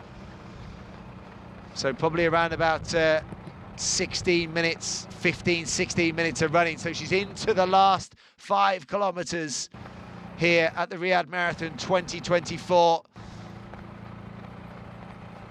And been a really significant move. She does have the luxury of a pacer alongside her, so she's not on her own out there. Okay, is there anything that Nist Malane Desta can do? And that's a big lifetime best on the screen. Anouar El Gourez, the Moroccan, who collapses to the ground, 2:12. And I think either 4th or 5th place. So he was dropped early from that lead group. So big lifetime best. Abu Dhabi was where he set his lifetime best, I think 5 years ago now. So that's a long time to go without a lifetime best. But I tell you what, significant performance there for the Moroccan. And a significant performance on the screen right now. Badain, who looks like she is potentially on her way. So the 24-year-old celebrates her birthday in a couple of months' time. Is looking very relaxed, very smooth, and almost, I think, pulling away with every foot strike. And I wonder how far the pacer will go, or whether the pacer has been instructed to even go the whole way. He's got an official race number on as well, so has the option of going the full distance. So the half marathon runners are now 33 minutes in, so they're over halfway in the men, coming towards that halfway mark in the women's. So again, we will try and get some info on that, because again, we got some cracking races in prospect over the one-lap course here in Riyadh. We've had a bit of drizzle, had a bit of rain. Seems to have dried off now.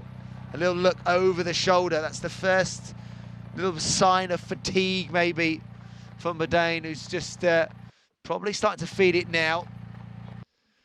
She knows she's probably around about 12, 13 minutes away from the finishing line, but it's not knowing whether there's any attack from behind. You can hear the breathing rate. It's a unforgiving distance, the marathon, and fatigue will be kicking in now. But is there any way that anyone could do any damage from behind?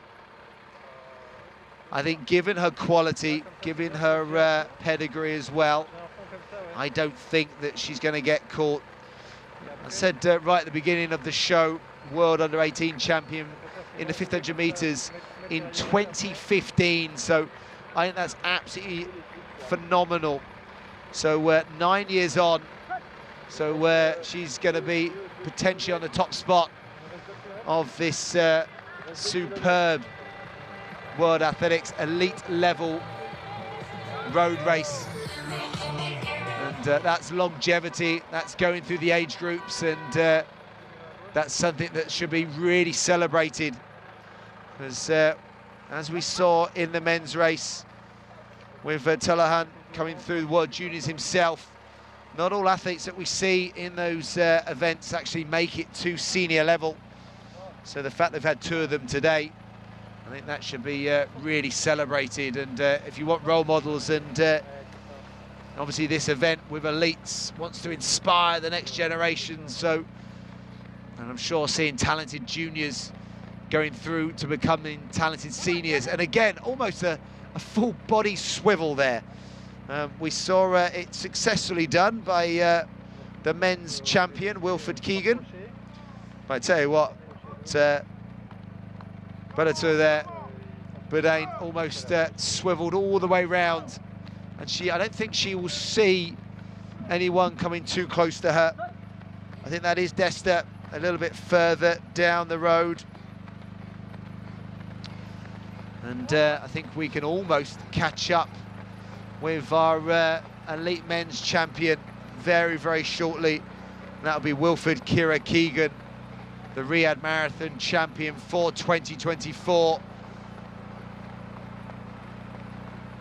As we're almost ready to speak to Wilfred, on your screen could be the elite women's champion for 2024. Bellator Biran, who is still working those lungs and still staying right on pace, 2 hours and 17 minutes. So into the last 2 miles in this elite women's race. Now let's catch up with our elite men's champion.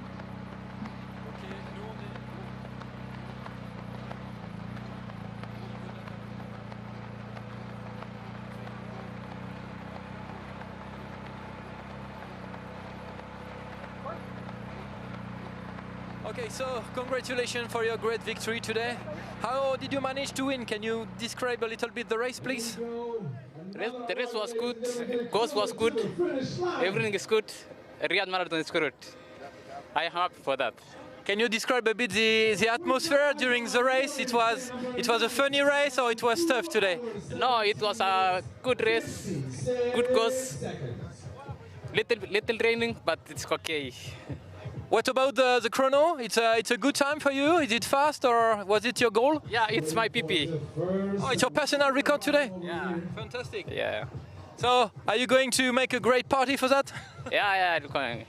Thank you very much. Thank you.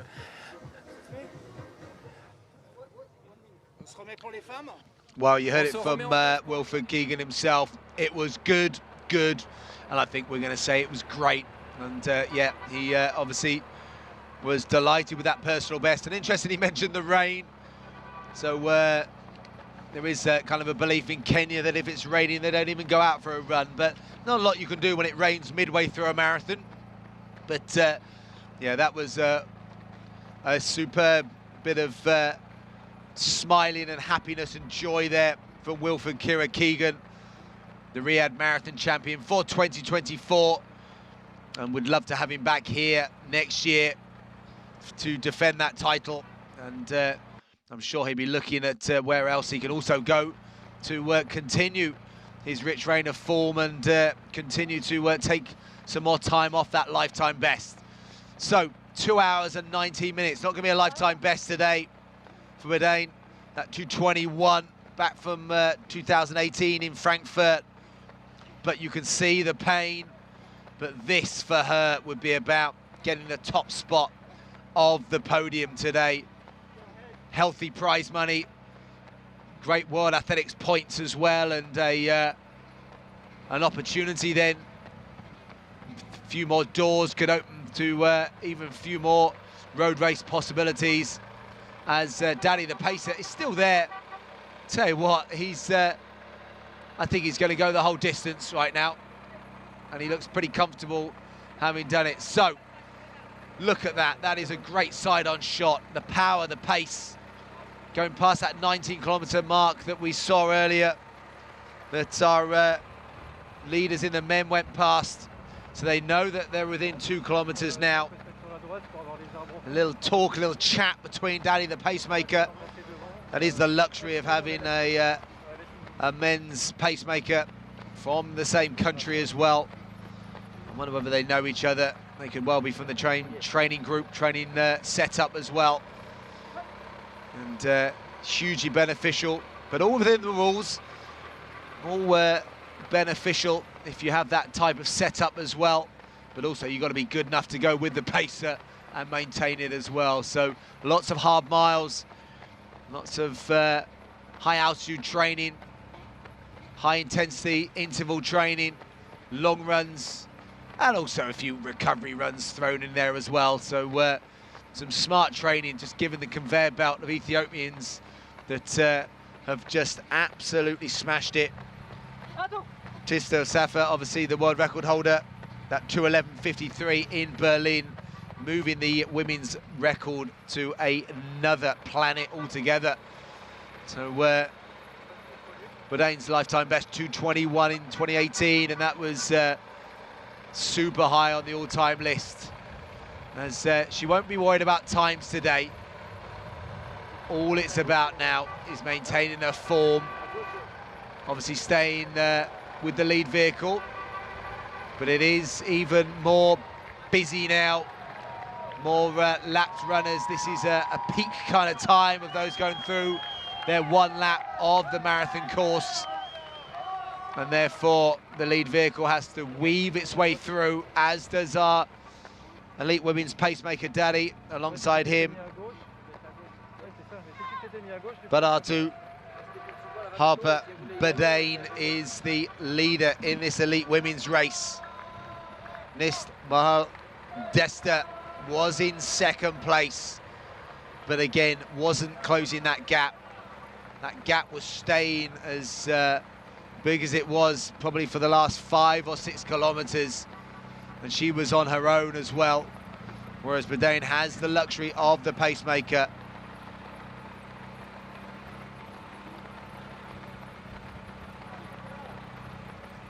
But you can hear her lungs working. You can hear she's a little bit lighter on her feet, but you can still hear the carbon shoes reacting off that ground. And she will know the very welcome sight on her watch very shortly of 1 kilometre of running. And then she can probably start to relax a little bit. She knows the course record is gone. That's not going to go. The 2:24 mark is safe for this year. So that's something probably for next year to be attacked. So Omar Mazrat was winning time last year, 2:24.29, will survive, but it's about the win. It's about the top spot on the podium. And then it'll be about recovery and about what's the next marathon to run. So on to the shoulder of the pacer again. Bit of music on the side. That could distract her from the pain of the last 2 kilometres. An aerial shot, whether that gives us an idea of the gap to the chasers behind. does show a little bit of the breeze out there that's kind of hidden by our cameras on close proximity of the runners. But that aerial shot definitely shows that there's a little bit of breeze out there. Unless that's from the helicopter, but I think that's a fixed camera. No, it's a fixed camera. So, there's the shot, the lead vehicle flashing its way through the streets here, heading back down for the last few turns towards the Kingdom Arena again, and that long finishing straight that the athletes can enjoy and obviously take them towards that finishing gantry, towards that finishing tape, towards being able to rest up. So more music, more bands. There's been some great fancy dress out on the course. Been very impressed with that, great noise. So this is the much anticipated turn, the final turn into the home straight. Bellator Harper Burdane is into the home straight. She can relax, she can cruise a little bit now. She's on her way towards the finishing line. Little look at the watch, almost a smile. The pacemaker maintains his way at the front of the race. He's paced 26 miles, 42 kilometers. And I think his job might be done now as he just moves to the side. It's a thumbs up from him. It's a thumbs up from us. Burdane is on her way towards the title for 2024. It's going to be outside her lifetime best. It's going to be outside the course record, but she will not care one bit because it's going to be the top spot of the podium. It's going to be a fantastic performance. It's been a hard-fought victory. Just a few kilometers ago, there were 8 athletes right in contention, but now it's down to one 24-year-old from Ethiopia can enjoy the moment. Let's hope the pacemaker peels away so she gets to enjoy her moment as she crosses the finishing line. Bellator Harper Burdane is into the home straight. The champion for 2024 in the Riyadh Marathon from Ethiopia. Bellator Harper Burdane is the Riyadh Marathon champion for 2024, and almost a stumble across the line. Oh, that was fatigue in the latter stages, but well done to her coaching team, her training partners, her management. That's a big victory, and that's a very, very hard-fought victory as well. Desta, I think, is going to come over for second. She almost closed the gap very well at the end. Big, big run. That's just outside her lifetime best. That's going to be very close to her, 2:27.41. So the former Dublin champion is second today, 4th last year. Couple of spots higher up the podium, or onto the podium, I should say. Couple of spots higher up the finishing order, onto the podium for Desta. Who's going to take 3rd place? Keep an eye out. Who's going to take the 3rd place? So follow Burdane, follow Desta onto the podium. Not far. I can hear the announcer giving a shout out. I think it is going to be the late addition to the field, Jebsa. It is coming across the line, 2:28.44. We're in 64. Jebsa there, a top finish outside her lifetime best as well, but a late addition and a podium finish for the athlete that was 4th in Barcelona this year and 3rd in Riyadh. Fantastic running, also makes it an Ethiopian 1, 2, 3. Again, underlying and strengthening their depth in elite distance running, and especially over the marathon.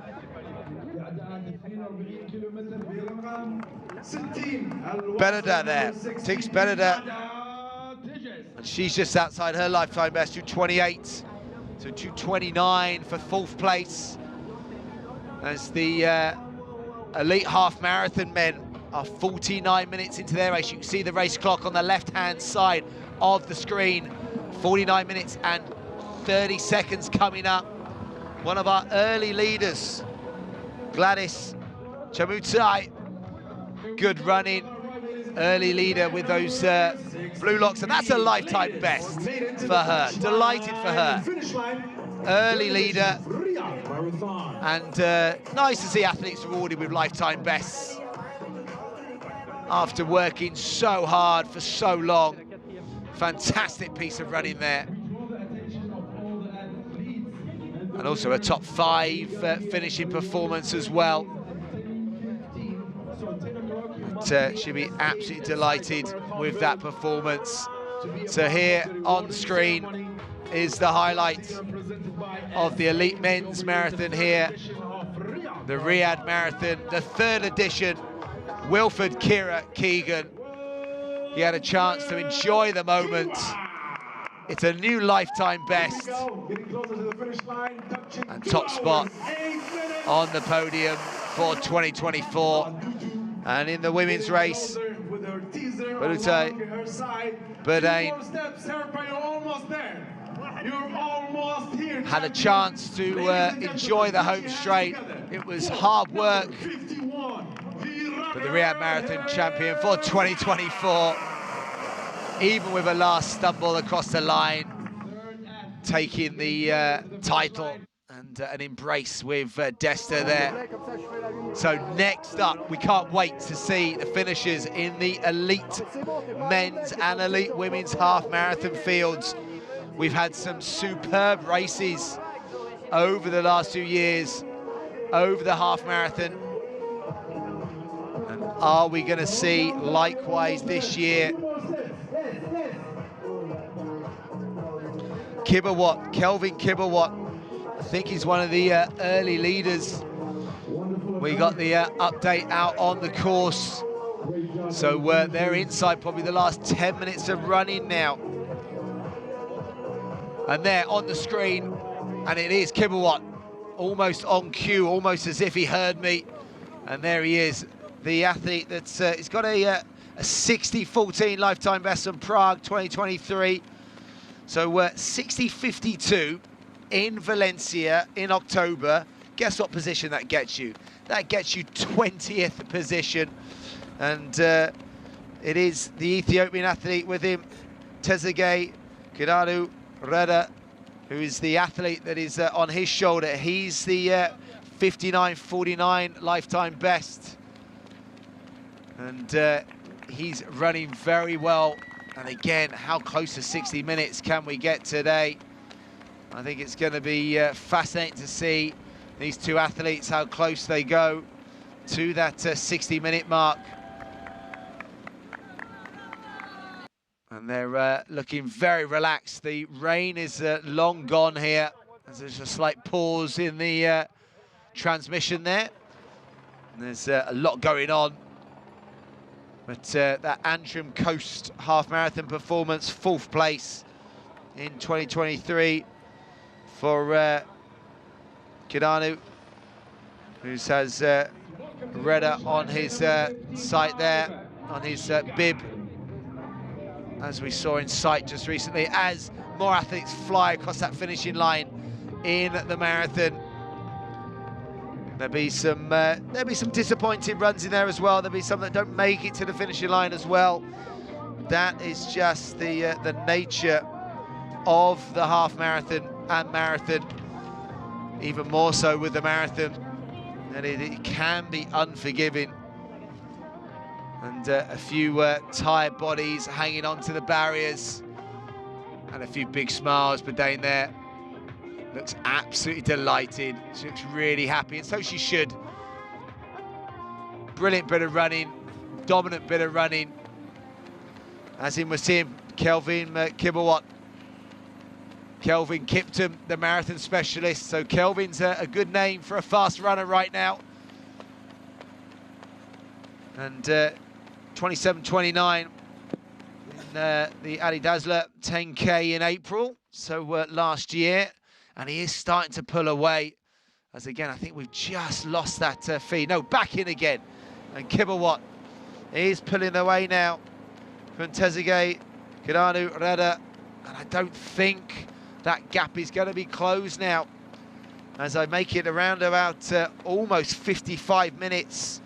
So not far from going into the last mile of running. And there, our leader on the screen, 13 kilometers was 38:53. Kibawat, Reda, Kimoto, Olana and Moretta were the top 6 athletes. Just 39 seconds separated them at 13 kilometers. But if that time is right, then it's probably more towards the 62-minute mark than it is the 60-minute mark. And as in, I don't think they have a pacer in this race. So it is much more of a race out there, which would mean that, yeah, those athletes, it is about positions, is about making sure that they race correctly. So I think we can head for an interview almost with the women's elite marathon champion here at Riyadh. Madain is down there, I think, ready to talk to our team down on the finishing line. And again, those fantastic performances from our Kenyan and Ethiopian athletes being very well celebrated. And the elite men on the screen in the half marathon, chasing last year's time, 62:35. Bernard Kameli from Abel Chebet, just 1 second separating them, 62:35, and that's, I think on my calculations, a similar time that we're operating in right now. And I tell you what, continuing to pull away, and this now is, barring disaster, is going to be maybe a fairly comfortable, surprisingly comfortable victory for Kibawat, as he has marathon runners that are on their first lap for company, as well as you can see the construction that's going on so many places here in Riyadh. 7.6 million people live here, so so much infrastructure needed to cope with those masses of people and an influx of people each year. But it is Kibawat who's, look at that, what speed he's running off the ground. Half marathon running at full speed, it's just so impressive, because you look at the time and you're thinking they're running almost towards an hour of running.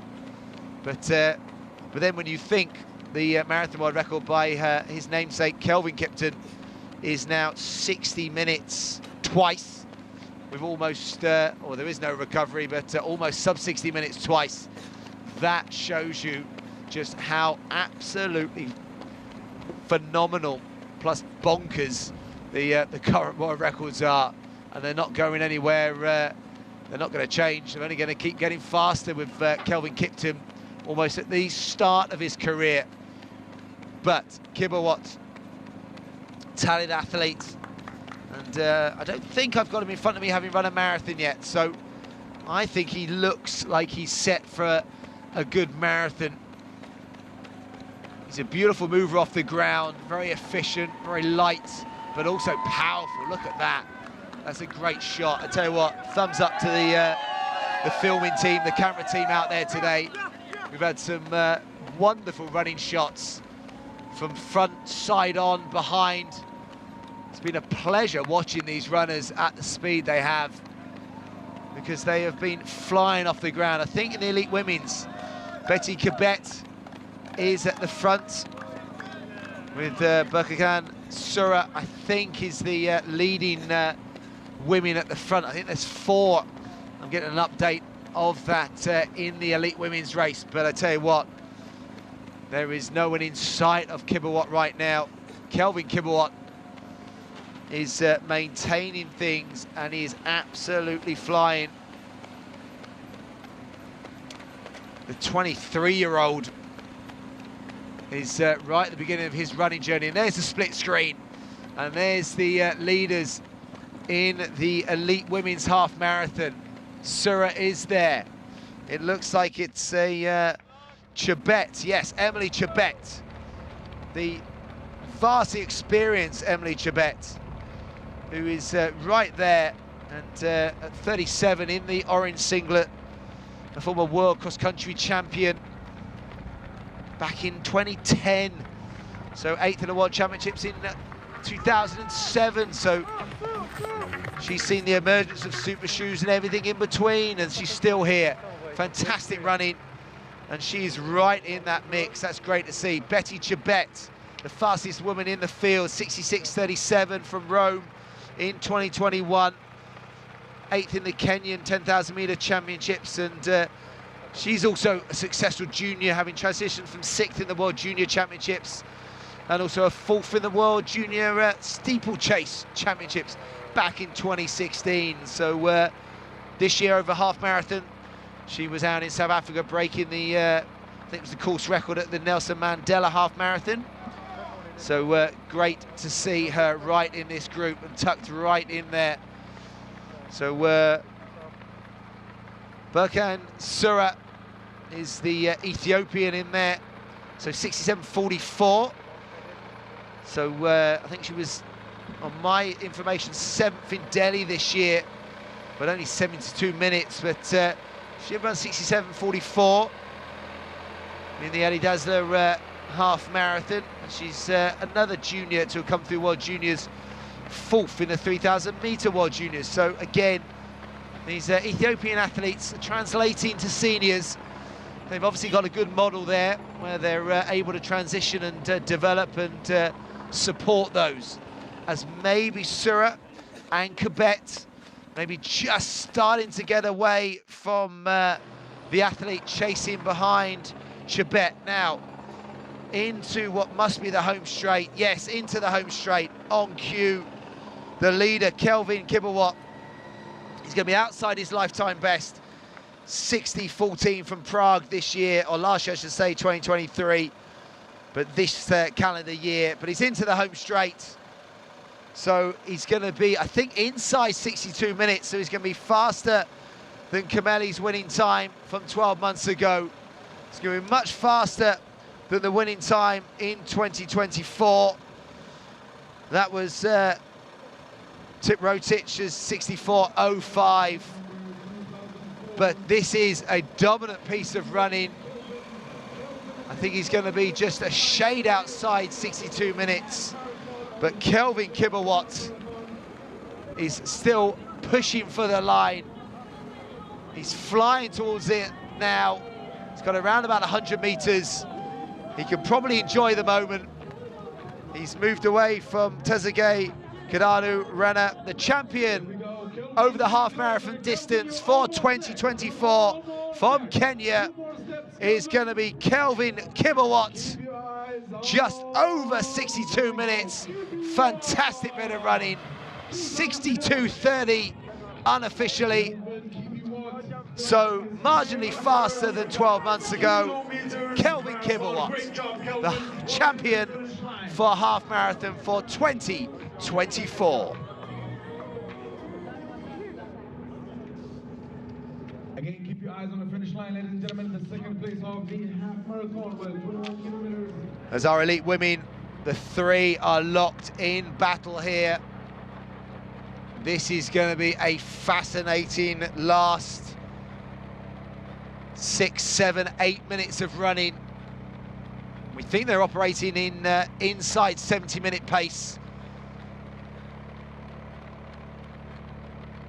And it looks as if Surah and Chebet are still trying to break away from Chebet. But whether they can close that gap or get back is going to be very, very interesting to see.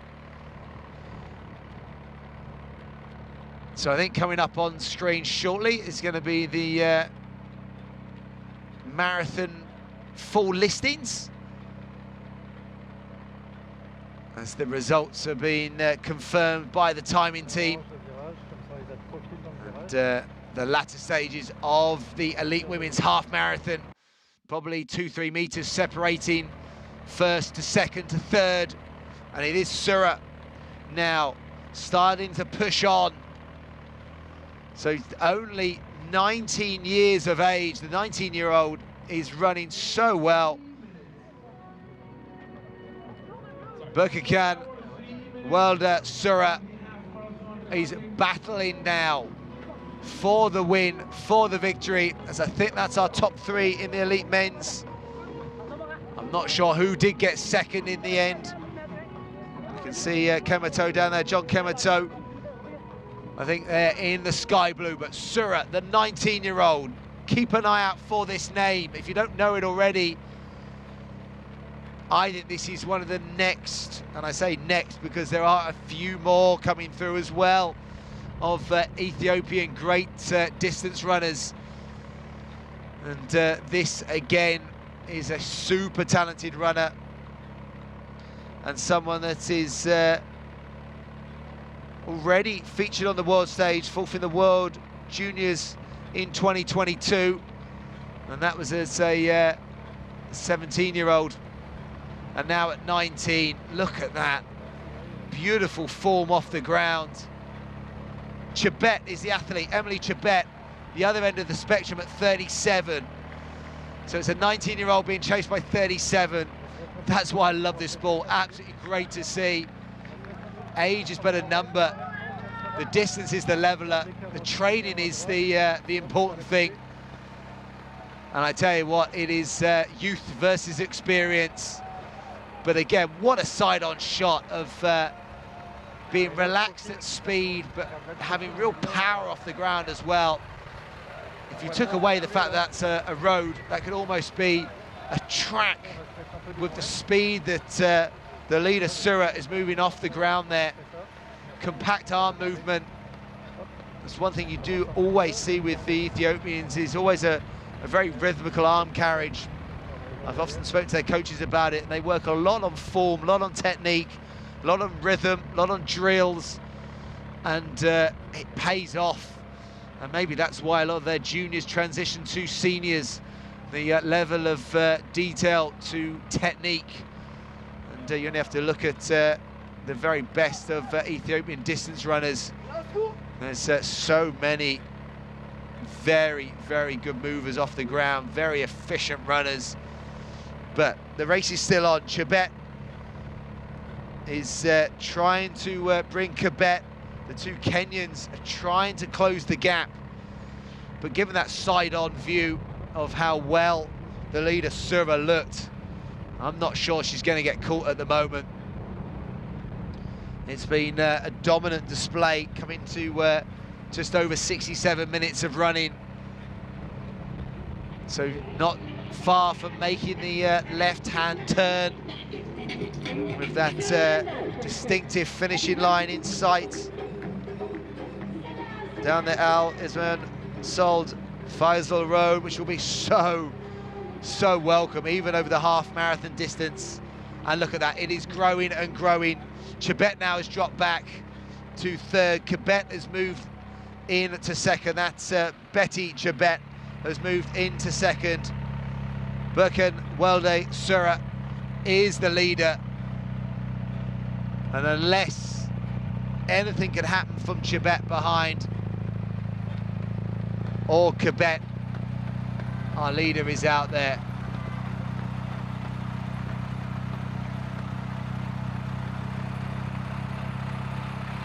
And still our masses are out there in the half marathon and marathons. They've got a lot of running to go. So we do hope they're staying hydrated. We hope they're enjoying the sounds, the sights out there. Now 20 kilometers coming up on the screen. So we are going to be outside 70 minutes. The pace had dropped a little bit in the middle stages. So that's 20 kilometers in 67:10. So the course record is going to be safe. But it is going to be about the victory here. It's been a good race, good battle between Surah, Kebet and Chebet. But it is going to be Burqa Welde Surah on her way. because the form and technique she's showing in these latter stages is just so quick, so powerful. So a 32-minute 10K in Spain a few months ago, but she looks like she's getting back into very, very good shape. And again, that blip in Delhi, 72 minutes in Delhi for 7th place, that'll be long gone forgotten after this performance today. Top spot in the half marathon. I don't think there's any chance of her being caught behind. And I think she's going to be just over 70 minutes. But she can definitely enjoy this finishing straight. Definitely enjoy this moment.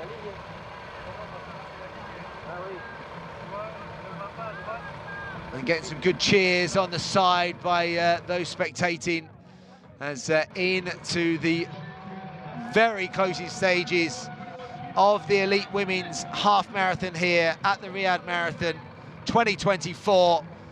Fantastic speed, fantastic pace. Berkouan Walde Surah is going to take the title, just over 70 minutes. Look at that speed. Fantastic running by Surah, the champion for 2024 over the half marathon. Emily Chebet for second, just ahead of Betty Kebet.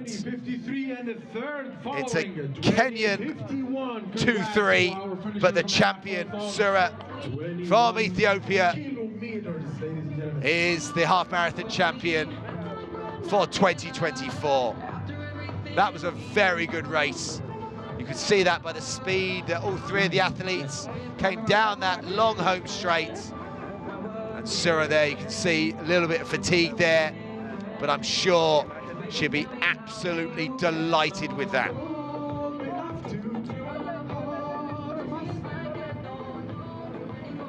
Another finisher, ladies and gentlemen, from the athletes getting closer to the finish line of the third edition of the Riyadh Marathon. So awaiting the fourth place finisher, as the entourage, the managers and the support teams are just making sure that everyone is looked after, everyone gets to presentation. And there's another finisher in the elite women's race. Fantastic bit of running.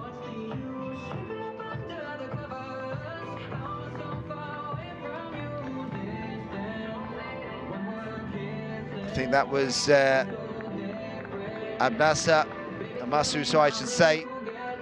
So another Ethiopian finisher. Brilliant running, brilliant to see.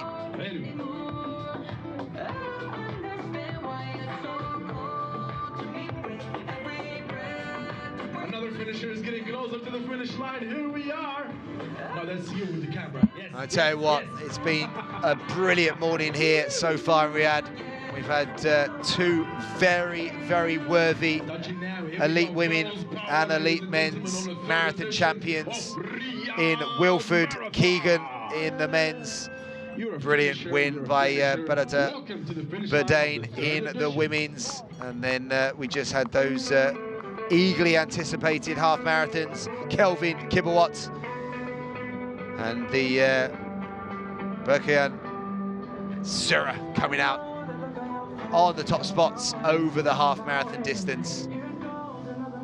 So the action's still going to keep coming here, thick and fast. The 10-kilometre distance, which even more masses go over, as well as the family fun run, 4 kilometres, which I'm sure will be competitive at the front, where some of the youngsters try and spin their legs over the always enjoyable 4K. As the organisers are doing such a great job here. It's a busy working puzzle here. Obviously, this is such a busy city with so much business and travel going on, and closing major city roads and navigating over 20,000 runners is far from an easy thing to do. I tell you what, they've done it so successfully so far. As the, I think that's the start line of the 10K. So the runners getting themselves ready for what will be a quicker and even more, I won't say enjoyable, because I'm pretty sure everyone out there is enjoying any of their half marathon or marathon races, but it's definitely going to be shorter. So we're going over 10 kilometers, 6.2 miles. And again, even more masses. The distance does open itself up for that. The winners 12 months ago, Mohammed Osman, the Somalian, 31.37, just 3 seconds from Hassan Falata, the local athlete, who was leading for much of it, just got closed down at the end. And wouldn't the local organisers love a local victory? Coach there on the screen. That's how hard sometimes running hits you. So I think that's from the marathon earlier. Coach, I think, was 3rd place. Unless that's one of our half marathon finishers wearing the same singlet, it could well be. That's a bit of cramp going on right there. Oh. Always wonder whether that works, stretching the legs out like that. You often see the footballers doing it. I don't know how much it really helps. But I think, yeah, taking his shoes off. And, oh, that's a painful sight. What a wonderful finish over here. There we go. Another champion touching down the finish line. So now with the dual timers, we've got the race clock for the marathon on the right-hand side, half marathon on the left. Wonderful job, great job. So difficult to know if someone's finished in the marathon or the half marathon. So, and there is the finish of the half marathon. Kibiwott, fantastic run, 62.30. Kelvin Kibiwott, what a dominant last kilometre, or dominant last mile. And then brilliant running in the women's. A controlled effort, chased down at the end, but not to be caught. Surah taking the half marathon title. And what a brilliant bit of action so far we've had. The Kinder Marina is still very, very busy with numbers. And there's the results of the half marathon on the screen. Kelvin Kibiwott. So the 32.30 clock in there. Ganadu Reda there in 2nd. And still waiting for confirmation of the 3rd place finish. But Kamato was, I thought in 3rd maybe, but coming up as 4th place there with 63.23.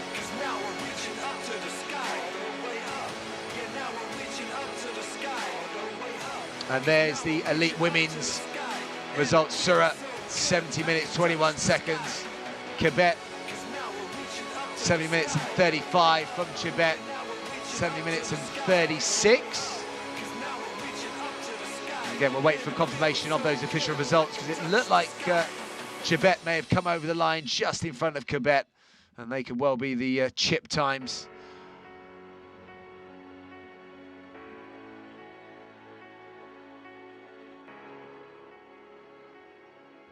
And look at that, the masses are still right there, getting ready for their different distances. The 10K coming up next, and then the 4K family fun run to finish. The organisers will be absolutely delighted with the sheer numbers and volume of runners internationally as well. Over 120 nations represented in over 20,000 runners. And remember, this has been a real project of the Saudi Sports for All Federation, along with the Ministry of Sport, using the newly constructed Kinder Marina. and just getting the word out there. Obviously, huge numbers of local residents. It's 61%, I think, took part last year. And just getting even more people out there on the streets being active, but also over the last couple of days in the event village as well. So getting people active, well-being, and enjoying their physical activity is a real key message here in the Kingdom. And there, the race results from the Riyadh Marathon 2024 for elite men. Wilfred Keegan coming out on top, 2:8:39 in a new lifetime best. Telahan, Ethiopia, fantastic run. And El Gouraz was in third place, 2:10:37 for the Moroccan. He'd be delighted with that, massive lifetime best. So it's Kenya from Ethiopia from Morocco.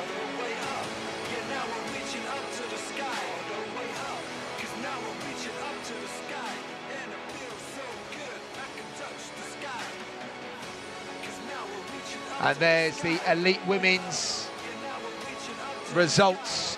Verdane's 2:27:20, Desta 2:27:48, and Jebsa 2:28:44 completes the podium finishers in the Riyadh Marathon 2024.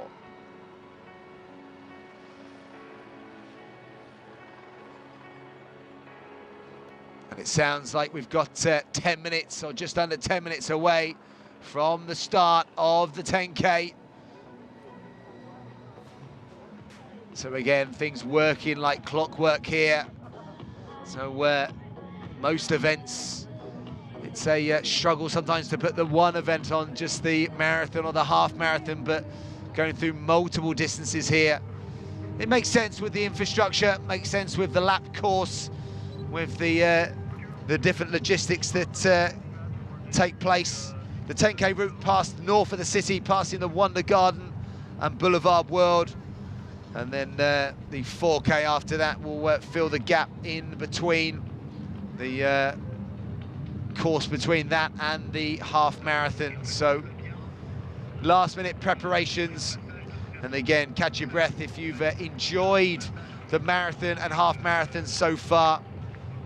It's been an absolute privilege to bring them to you, and hopefully we've been able to showcase what have been some absolutely superb races so far, but also a real celebration of sport and physical activity, seeing so many people being out active on this early Saturday morning. So Central European time, it's now 7:42, so now coming to 9:42 out in the Kingdom. There's smiles all round, personal bests.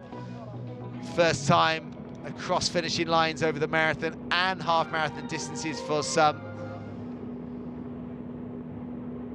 And a chance to reflect as well. And the volunteers you can see wearing the blue t-shirts.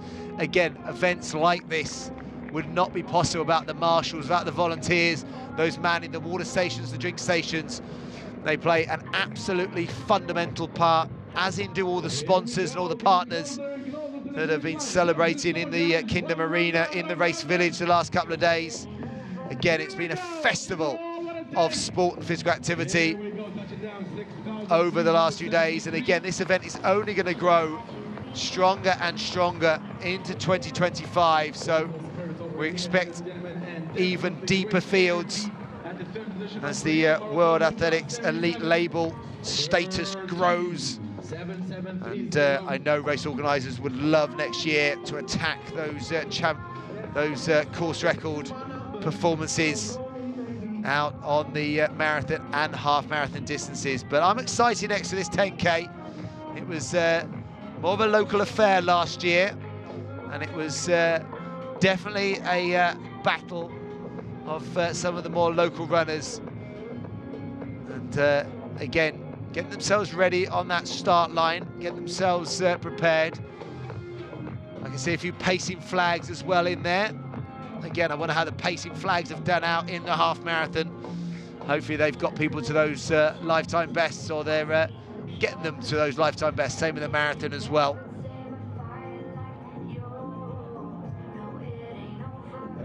finisher. I don't know if you can hear me, but you definitely delivering the energy. And I'm loving the energy of the finishing line announcer. So he's going to be there for many hours to come. That's never an easy gig either. So he's doing a great bit of job to keep the energy and keep the runners cheered on. So I think right-hand finisher will be a half marathon finisher, if I'm right. Oh, a little skip across the line. I always think that's a bit risky doing that, given the chances of cramp. I don't think there's any chance I would do that. Just to risk a tweak of a hamstring or a calf in that final bit, but good for him.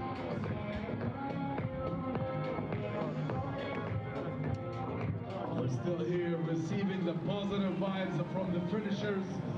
At the finish line, we've got 5191 touching down the finish line. Nice bit of interaction between the runners there. Wonderful job, everyone. Thank you very much. Big thanks to our stops and organizers. So high fives. I think they're wearing the same club vests, and there's a real unity to running.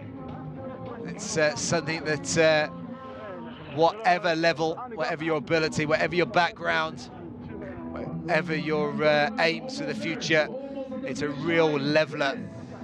And it's a real great opportunity to meet people and socialise. So if this has inspired you to get out running, then find your own local running club, or make your way out to the Kingdom, or if you're in the Kingdom, then get on that start line. February 2025. If you're just starting your running journey, start with the 4K. If you're into a running journey, run the 10K. If you're experienced and want to test yourself further, run the half marathon. If you're looking for the ultimate challenge in human spirit and human ability, then run the marathon. And look at that, that's a great shot.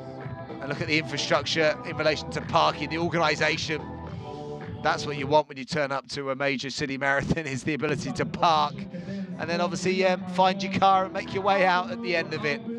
Never easy with 20,000+ runners and that beautiful skyline of the skyscrapers. Such an affluent city. And such a well-supported event. And the energy here of our 10K runners is next. A few smiles. I think possibly around about 5 minutes. Or maybe slightly less. Ladies and gentlemen, athletes and enthusiasts, welcome to Riyadh Marathon, a celebration of strength and endurance. The spirit of privilege. We have got an incredible 20,000 runners and ready to embark on this morning journey. It is an absolute pleasure to have each and every one of you here turning Riyadh into a vibrant sea of excitement.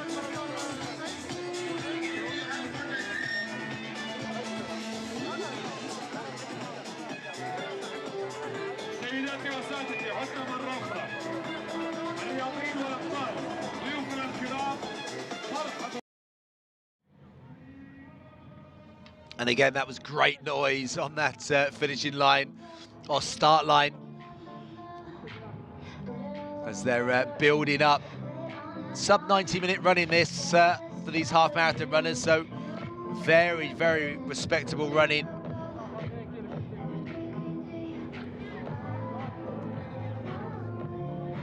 And their eagerly anticipated start of the 10K.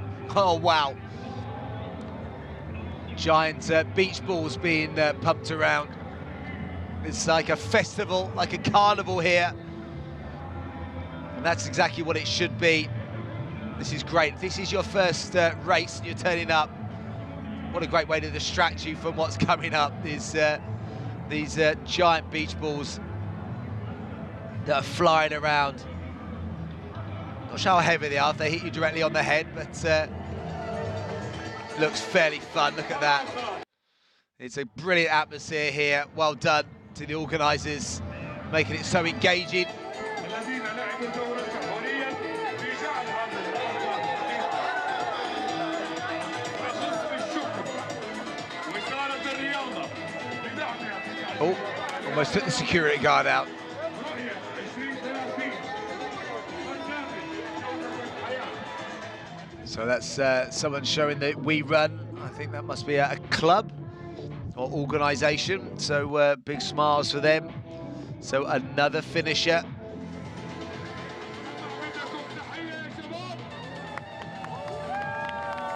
And here's the cheers. Here's the anticipation of the 10K.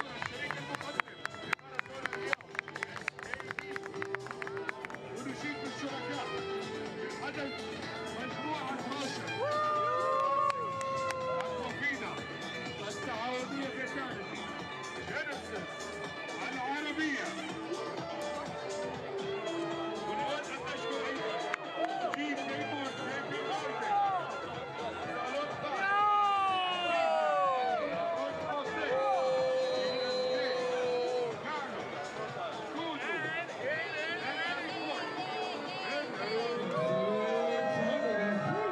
Touching down to the finish line. And gained by another Kuwaiti runner, 5,700, 7,000.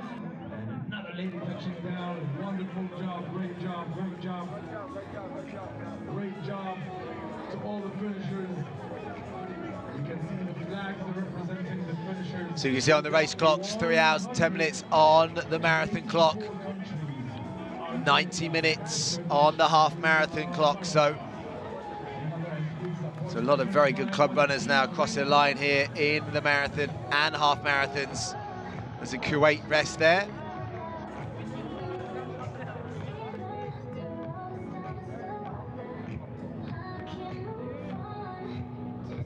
There's going to be a few tired legs out there. You're going to need a few sports massages, a little bit of hydration. الرياضيين والعدائين والعداء يقتربون من خط النهاية هنا في النسخة الثالثة لماراثون الرياض. Another finisher is As we are moments away from the start of the 10K here. South Africa are in the house, as well as over 120 other nations. The 10K is more like a party than a race right now. And there you can see the beach balls flying around. You can see the feather flags. And it looks like a little bit of drizzle as well. So just to cool down temperatures if we didn't need that again. We had drizzle during the marathon. It did seem to ease off a little bit. And now the drizzle is back. But I tell you what, that's not an issue. That will cool down some of these runners, especially for the marathon runners that have been out there a fair whack of time.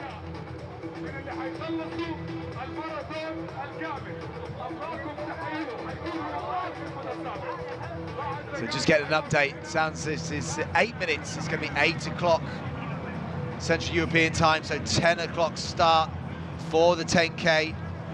So we are just 8 minutes away from that start of the 10K.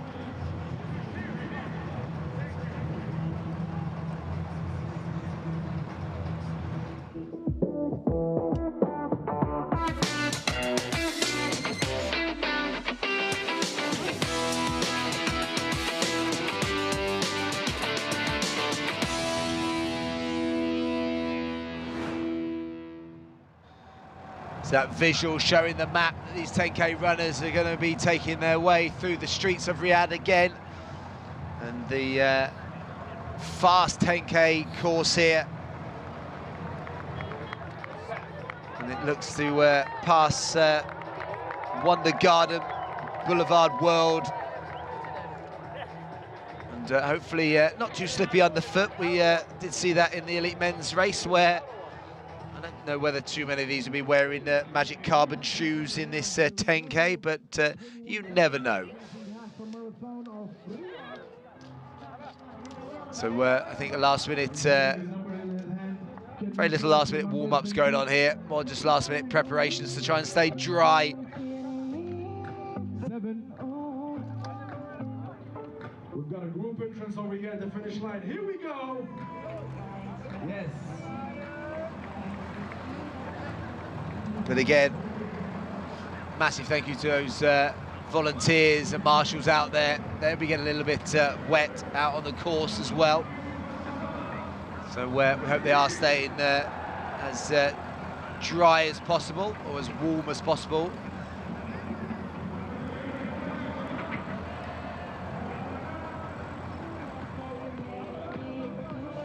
But what a fantastic lot of performances. There's one of our paces in, 21-kilometre paces over the half marathon distance. The still finishes come down across the finishing line. Coming up to just over 5 minutes away from the 10K start. As the other view I've got is the masses filling out of the Kingdom Arena. So well marshalled into the start pen area.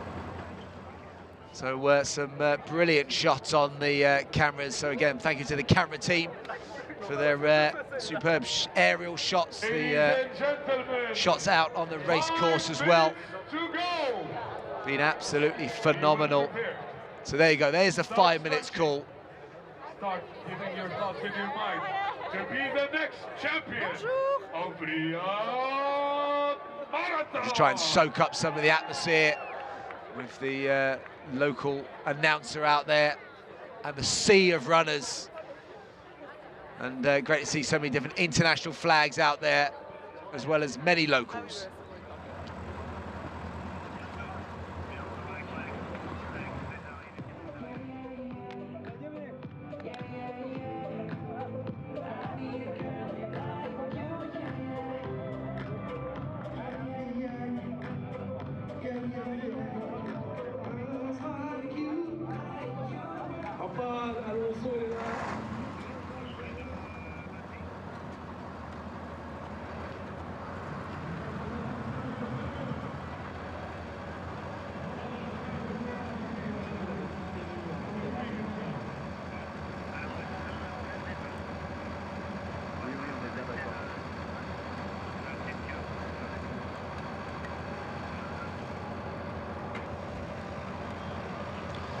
So last-minute preparations for this 10K, the third of the events to start today. So early this morning, our marathon runners went on their journey. Still many of the marathon runners are going to be out there for a good few hours to go. That was followed by the half marathon. Both of those distances have elite men's and elite women's that set off fractionally before both the mass fields, but then the 10K, just one start line, one start gun time. We got a beautiful day, right? And then we are off. It's a great day to have a great day, all right? It's a great day to have a great day. Keep that blood. I think we all agree with that, even with the light drizzle coming down. There you go, look at that. Soak that up. Just soak the noise and energy of this 10K here at the Riyadh Marathon 2024.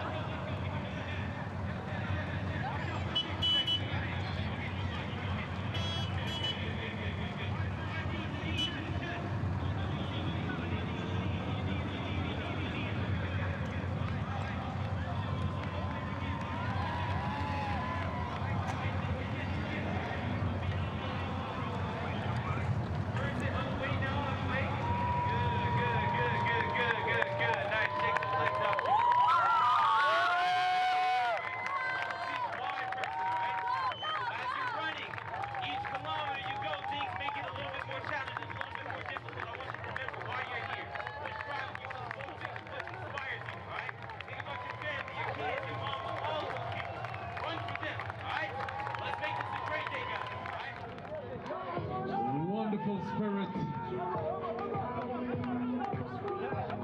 Another finisher of the full marathon. There we go.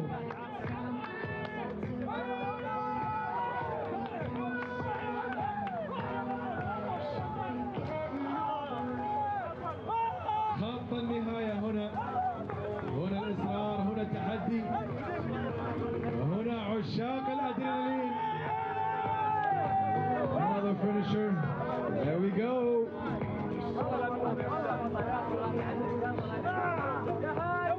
Of the 4 categories of the third edition of Riyadh Marathon, we have more than 20,000 participants.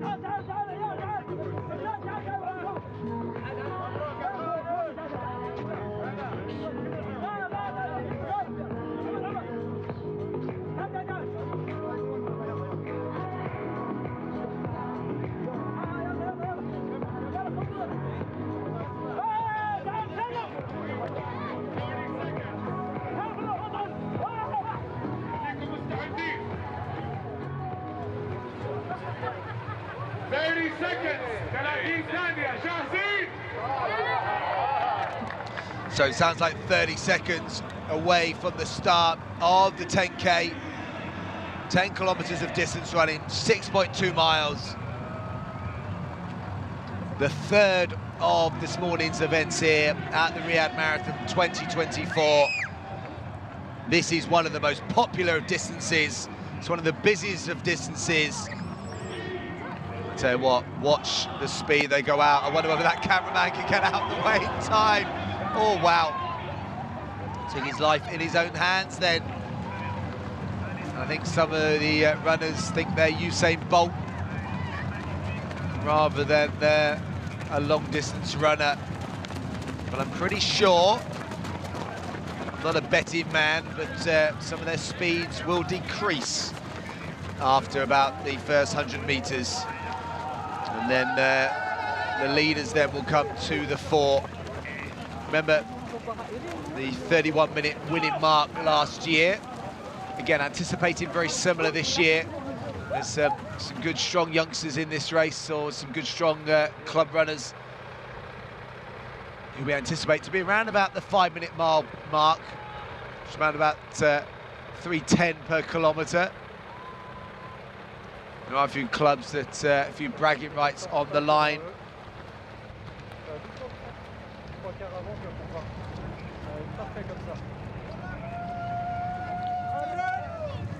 And could well be Mohammed Osman in there again.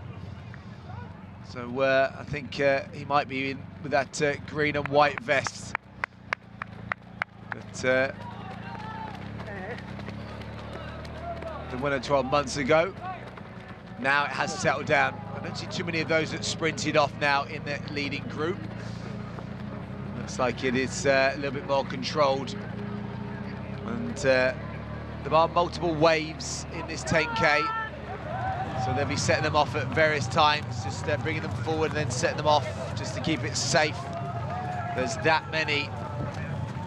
But they've just got to manage the numbers, which is absolutely brilliant. Very, very impressive to see the sheer numbers here.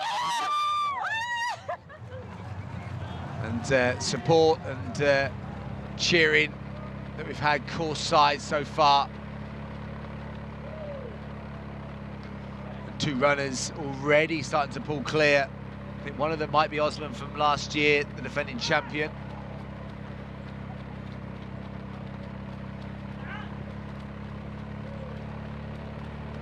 As the masses, some of those running 10K for the first time. Some come prepared with their rain jackets, others not so much, but still fairly warm, 16 degrees, so they should be absolutely fine.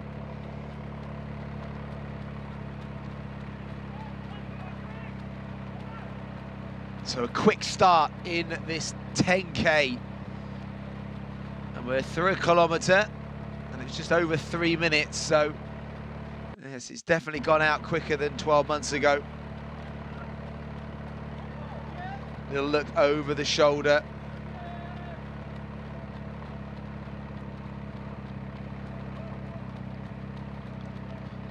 Still getting some great shots of those crossing a line.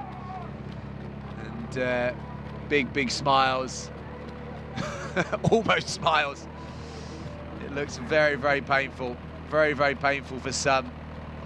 But I tell you what, absolutely worth it. Having secured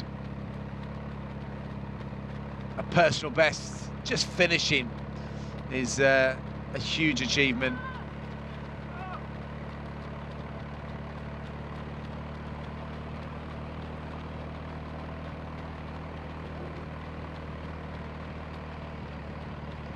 And there, more masses on the start line, getting ready for another wave of the 10K. As our top wave, fastest wave, are out there right now.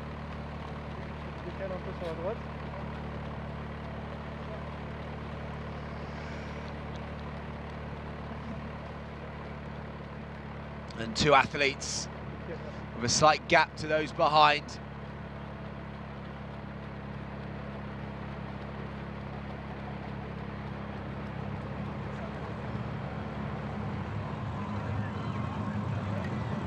And another wave on their way. Oh, great work there by that official. Wow. I think we've got a hidden steeplechaser in our midst.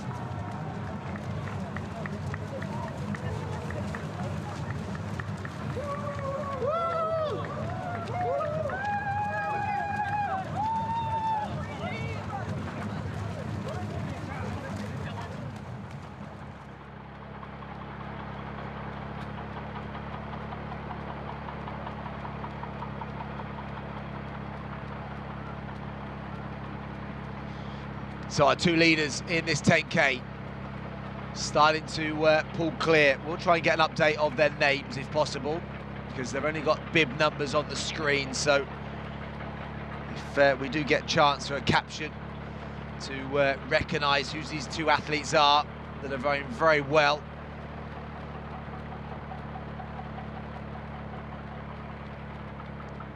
I wonder whether the athlete on the left could be Mohammed Osman, who was the champion 12 months ago. Very similar running style.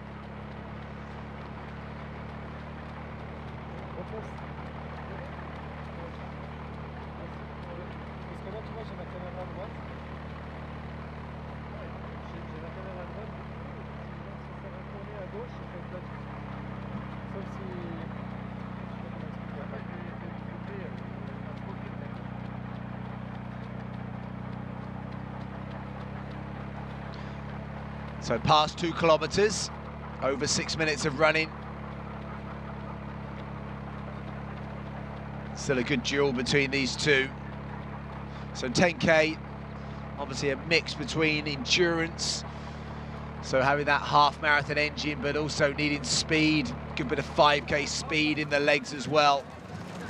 As our masses, they won't be so concerned about 5K speed in the legs. Run with an umbrella, why not? They'll just be concerned with getting through the journey, getting through the distance, and enjoying what is a festival of fitness, well-being, and just general celebration of being out and healthy, which is so important, and obviously something that very keen to promote here. Inspiring the next generation, but also getting those active right now, whatever age, ability. There's no time like the present.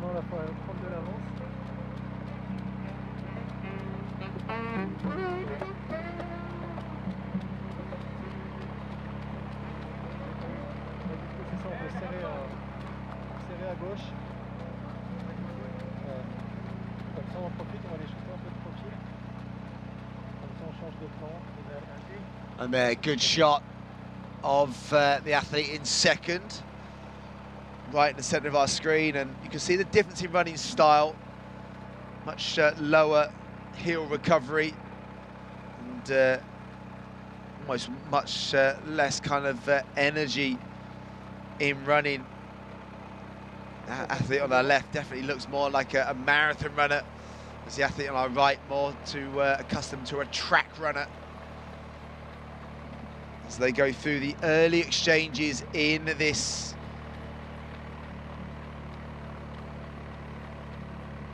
ten-kilometre distance race. It's a fascinating race at the moment, and still the athlete in third hasn't given up. Still trying to chase down, but I think it is between these two.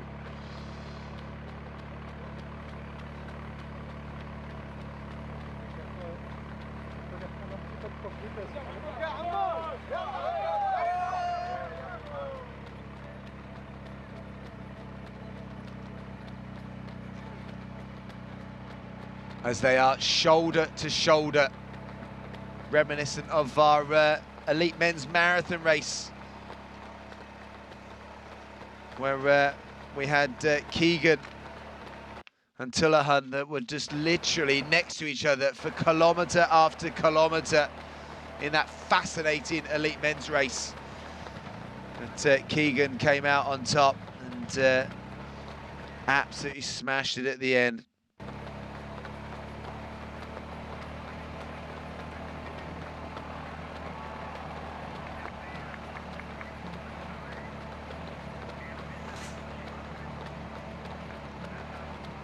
So a slight grimace now on the early leader.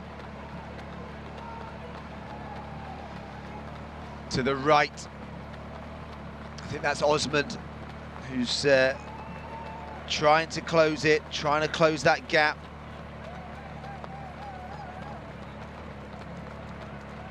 As they are racing neck for neck. He's closed that gap successfully. Looking at his watch. They're over 3K in. This is a really good race between these two. That's been the theme of today. It's the one thing as a coach, as an athlete myself, seeing good quality racing has been an absolute privilege. And we've seen that in every distance today, where it's been about tactics, it's been about pacing, and it's really been about performance in the latter stages. So can only say I've just been very, very impressed.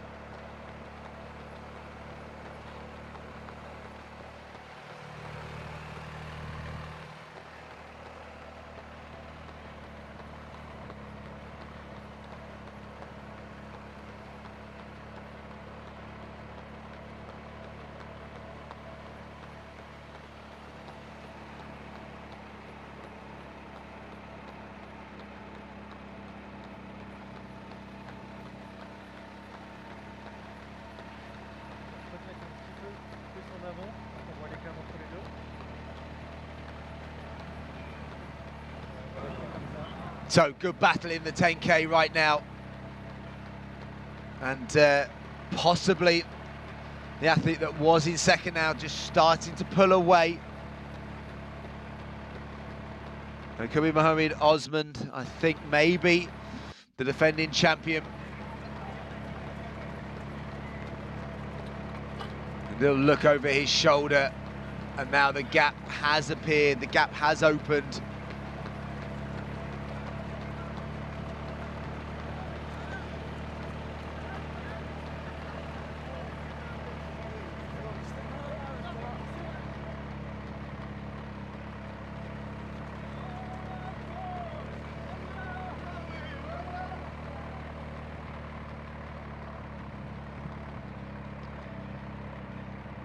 Again, difference in technique, a lot of upper body movement, but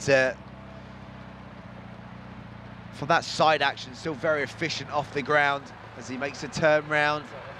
Have a little look and just see the gaps that are starting to appear.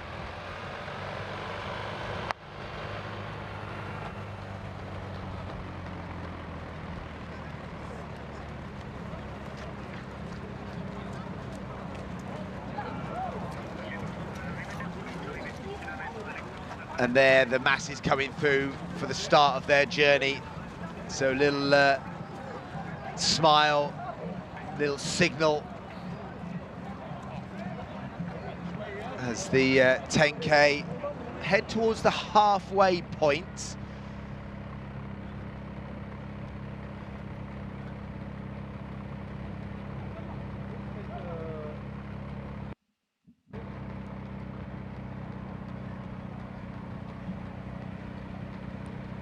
And you can see the rain on the streets still. It's still coming down here. And we know that made it a little bit slippy for some of the elite marathon runners, just given with the shoe technology.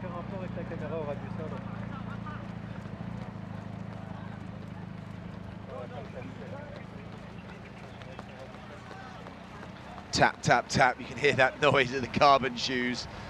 So again, brilliant work by the camera team here. They're getting so close to our runners that you almost feel you're with them You feel you're in the race.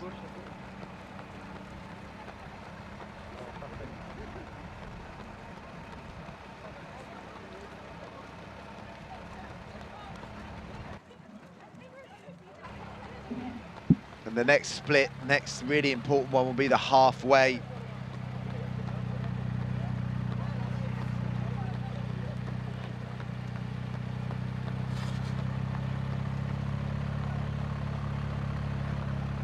And their split screen again just shows the masses. They're still going over the finishing line. Wow. Don't forget 20,000 runners, but over the 4 different disciplines. The marathon, the half marathon, the 10K, and the 4 kilometers.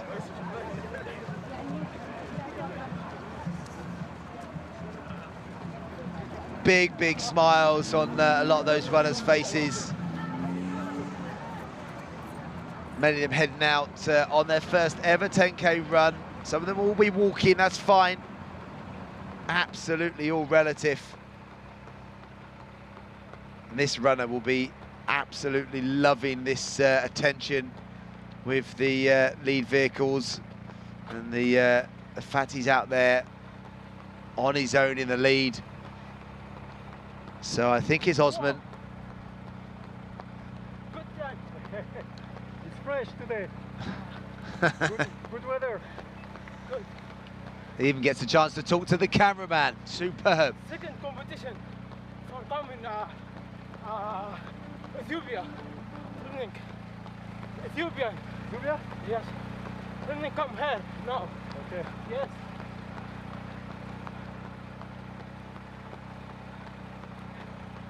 I was trying to make out what he was saying then. Fascinating. Écartez-lui un petit peu. En fait, je pense après on peut passer directement sur la masse. Et on va juste continuer le pied de nez, mais juste en étant un peu plus loin de lui. Voilà, comme ça. Et puis dès qu'on peut. There, split screen, just showing what's going on in the race village right now. Those finishers just resting, recovering, those friends and family that have been here today, enjoying the sounds and the sights. As our marathon runners, half marathon runners are out on the course. I don't think they thought they'd have to be dodging puddles today, but that's exactly what they are doing.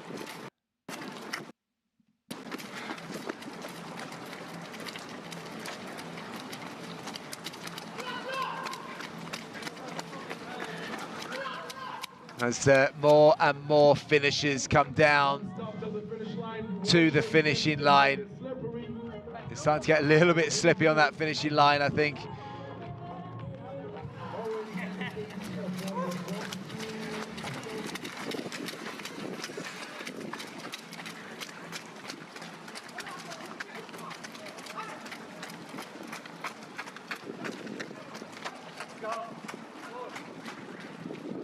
And you have to work out as a runner whether you're going to avoid a puddle or whether it's really not worth trying to dodge it. You're going to get wet, just go through it. So again, if you are joining us for the latter stages of this program, this is the Riyadh Marathon 2024. Had 2 superb races over the marathon and half marathon distances, and it's been a superb morning now, going into the 10K, and then we're going into the 4K fun run that will complete what has been a magical day. As you can see, the dodge of the puddles.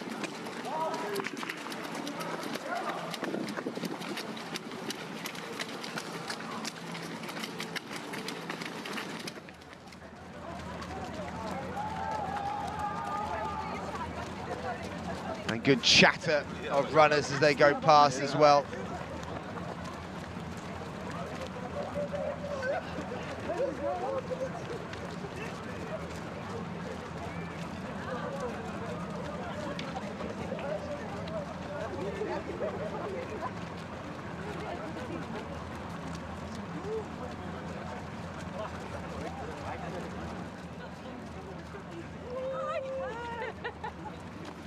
So runners on their way to start their 10K journeys Some of our runners on their way towards the latter stages of their marathon and half marathons.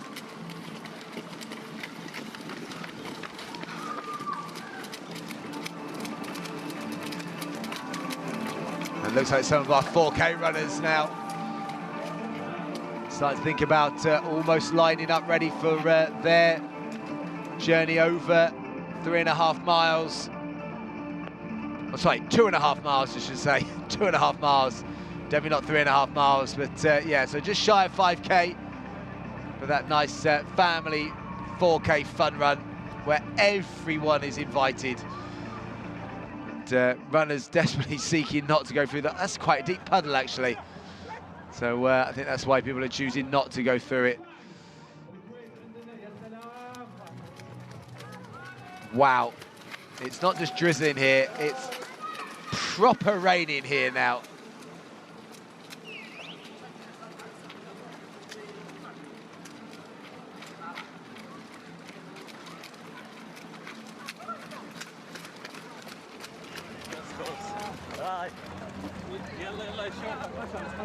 So 20 minutes after the first of our 10K runners went on their way, still our 10K runners are going on their way out. So many waves.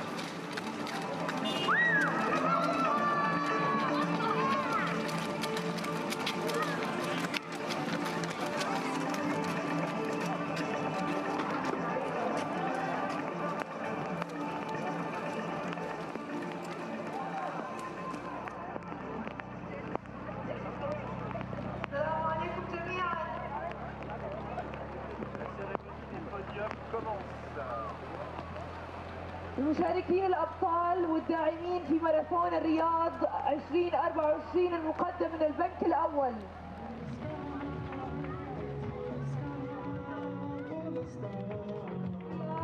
نلتقي اليوم في حفل توزيع جوائز ماراثون الرياض 2024. الحضور الكريم أينما كنتم نستأذنكم بالوقوف للنشيد الوطني. Please stand up for the Saudi anthem.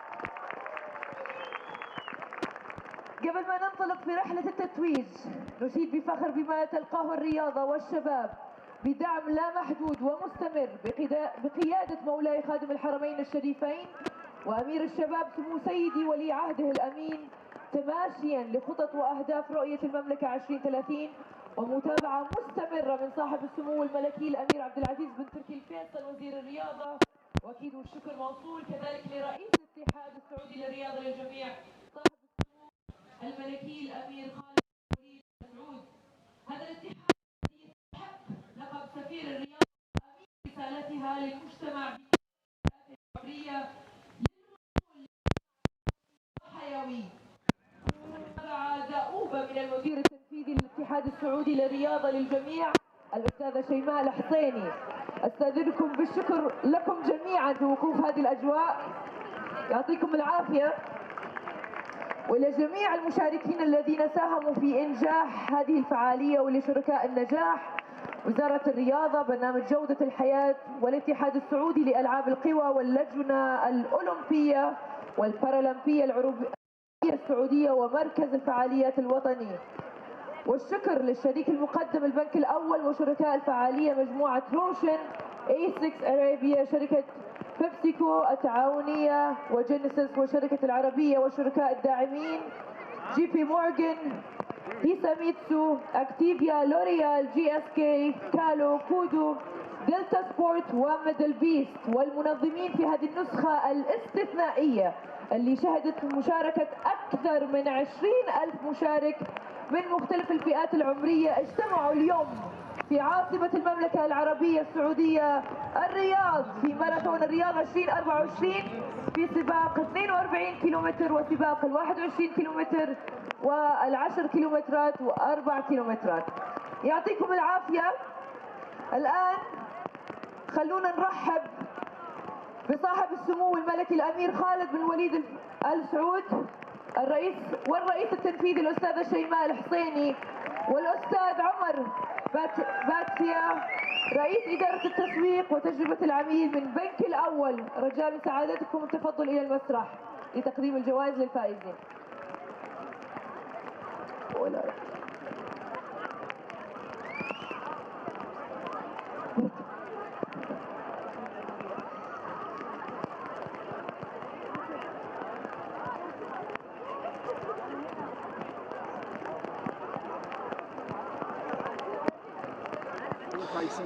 Yeah, you can hear the rain coming down here, so as it gets set to make the presentations of our podium finishers. The 10K now into the latter stages at the very front end. 25, 26 minutes on that race clock, so our leader, I still think it's Osman, flying around the streets of Riyadh, and could be on his way to the 10K title. في سباق الماراثون 42 كيلو الغوثي أنور من المغرب، يسلمها له الأستاذ عمر.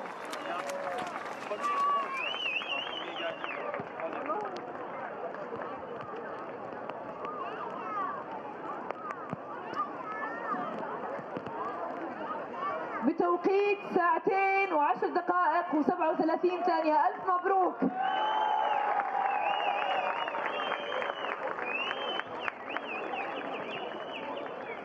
جاء في المركز الثاني تلهاون أبي جاشوهون من إثيوبيا. فينيش لاين 2 و8 دقائق و50 ثانية، يسلمها له الأستاذة شيماء.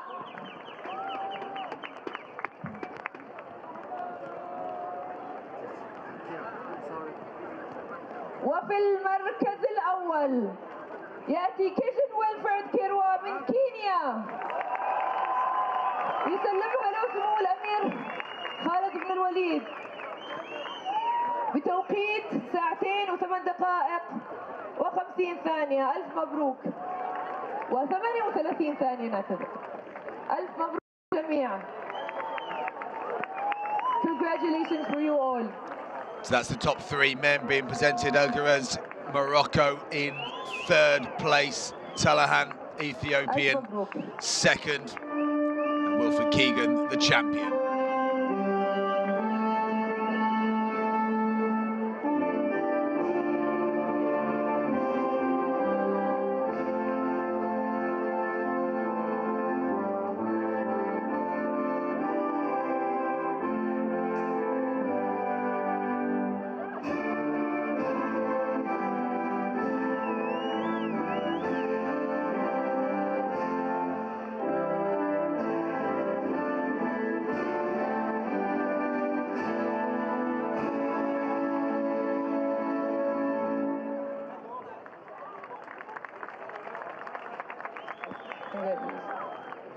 So that was the Kenyan national anthem, of course. حانت اللحظة لتتويج العداءات الثلاثة الأوائل.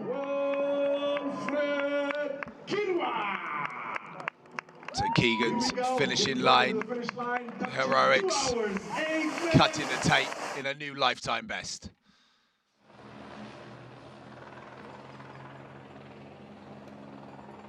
So there are the results of that top 3, just confirming the podium there.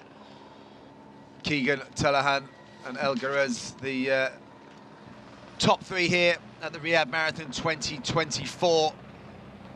All of them new lifetime bests, personal bests for that top three. Now the women's presentation. وفي المركز الثاني جاءت ديستا نجس ميلوني من اثيوبيا ايضا بتوقيت 2 و27 دقيقة و48 ثانية تسلمها لها الأستاذة شيماء.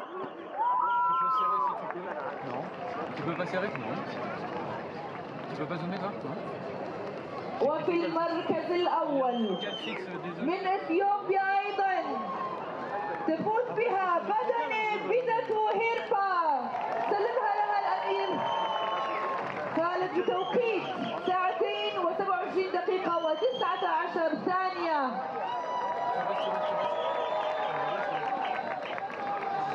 So top three there, Jebsa, Desta and Herpa Badain. ألف مبروك للجميع. That would be the national anthem of Ethiopia.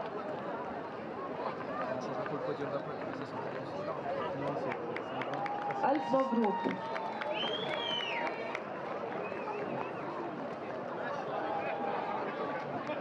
Est-ce que tu veux un 20 mm sur le podium? You're almost there.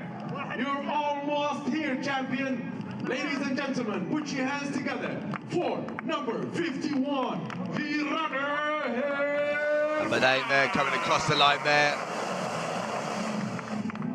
And I think our 10K finisher is moments away from crossing the finishing line, but that's our top three again. Jebsa, Desta and Badain, your top three in the Riyadh Marathon 2024 for elite women. As our 10K finisher, I think is very, very close to the finishing line in around about the 31-minute mark again. So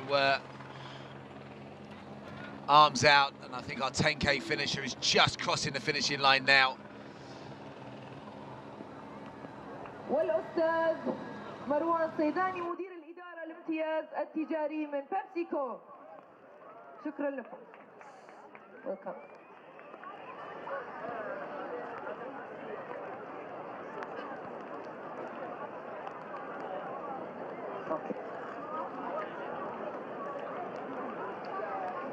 نستأذن سمو الأمير أستاذة شيماء للتفضل على المسرح كرما.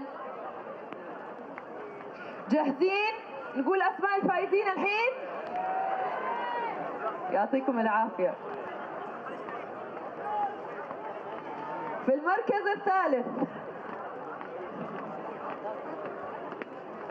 المركز الثالث من الجنسية الكينية فاز بها كيبوات بانيفاس بتوقيت 1 و3 دقائق و17 ثانية.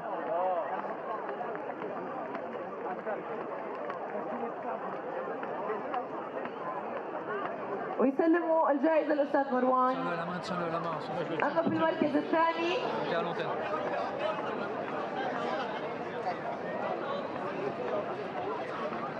المركز الثاني فاز بها رضا تسيغاي كيدانو من إثيوبيا، ويسلمها له مستر سي جي. فاز بتوقيت 1 و3 دقائق و6 ثواني.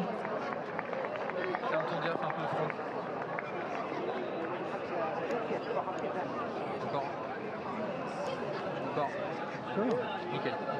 Foncé là.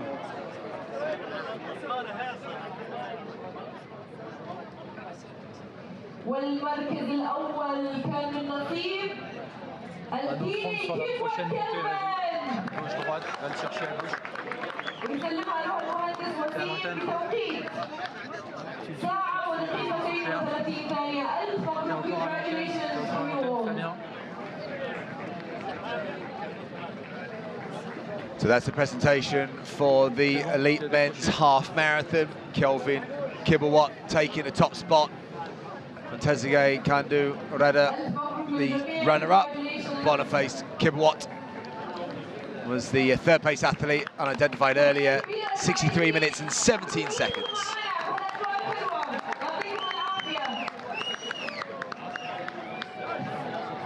T'es en direct.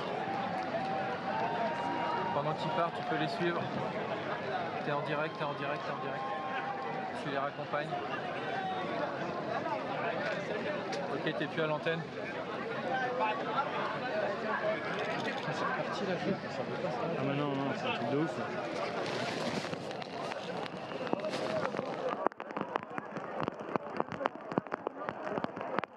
You can still hear the noise of the rain coming down. So it was forecasted, but only for light rains. Wasn't expecting the deluge that we've had and the sheer volume of water. But the splashing of shoes in this water. Hopefully it's cooled down a few bodies out on the course as well. And a few don't feel quite as hot as they could have been over the half marathon and marathon distances. So I still think we've got one more podium to come. I think that's the elite women's half marathon runners. And what a superb morning it's been so far. So many big performances. And the last of our races to kick off in around about 25 minutes will be the 4K fun run.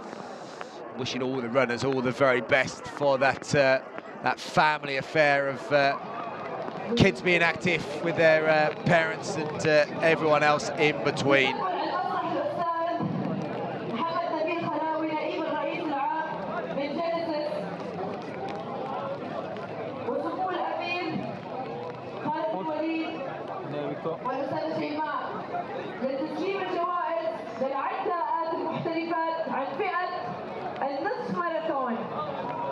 Encore avec toi, Franck.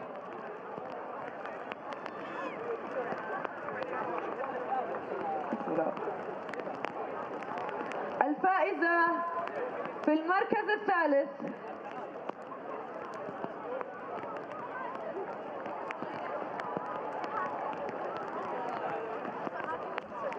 لمجموعة النصف ماراثون 21 كيلو هي كبت بيتي شيبكيموا من كينيا بتوقيت ساعة و10 دقائق و34 ثانية. ألف مبروك.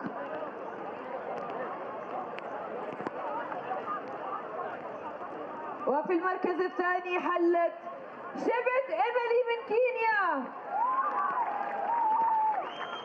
بتوقيت ساعة و10 دقائق و33 ثانية. أما المركز الأول كان من نصيب الإثيوبية سورا برتوكان ويلدي بتوقيت ساعة و10 دقائق و21 ثانية. ألف مبروك للفائزات. Congratulations.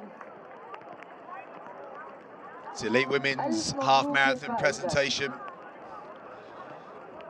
Bukan Sura, the champion. Emily Chebet was the runner-up, just a second ahead of Betty Chebet, completing the podium in the Riyadh half marathon for 2024.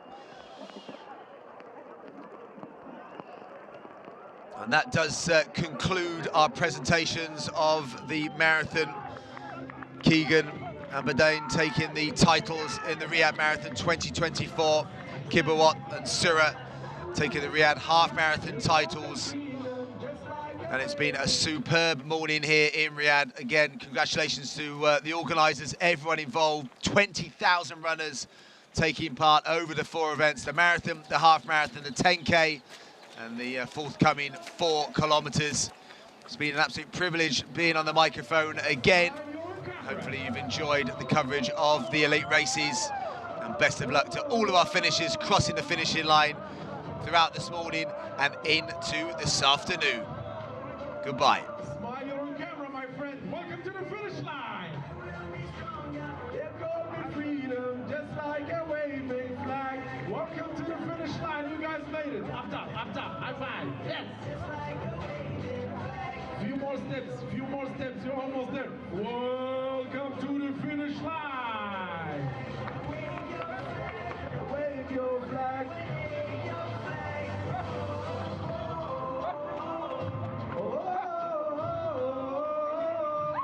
Yes, you made it.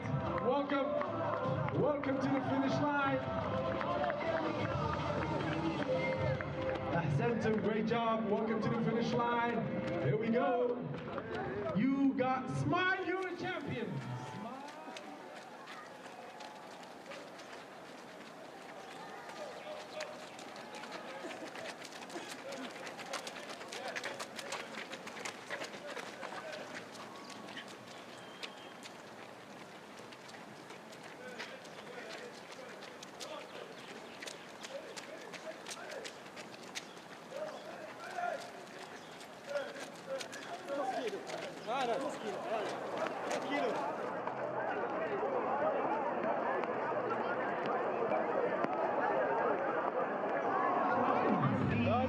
Great job, great job, great job.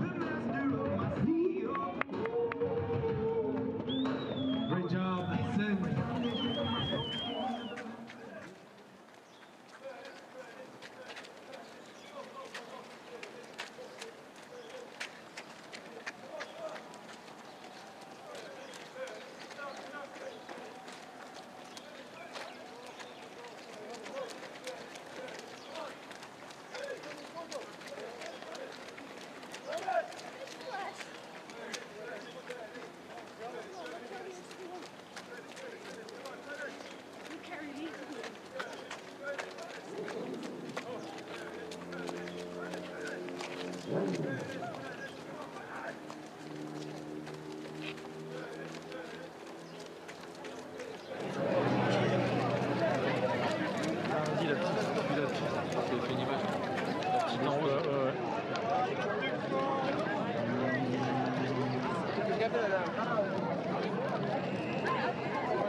Merde. Ah oui, mais ici...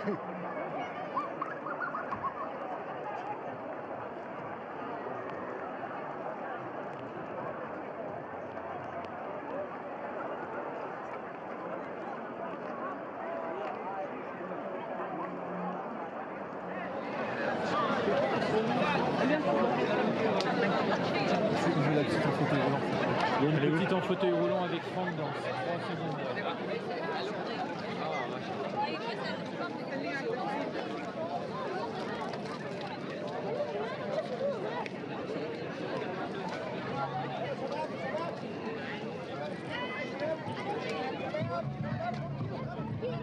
Tu peux les suivre.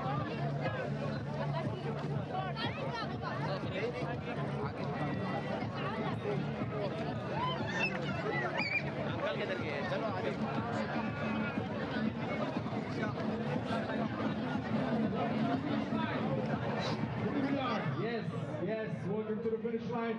Watch your steps, you guys made it. There you go.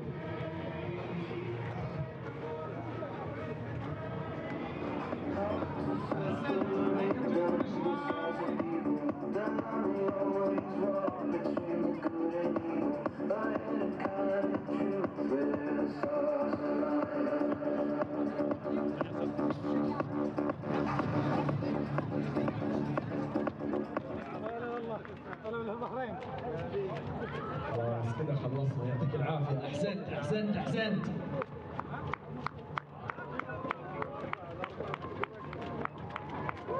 It's been a long day, it's been a long day without you, my friends, and you made it to the finish line. Come along, definitely come a long way from where we began.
Wow.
Great job.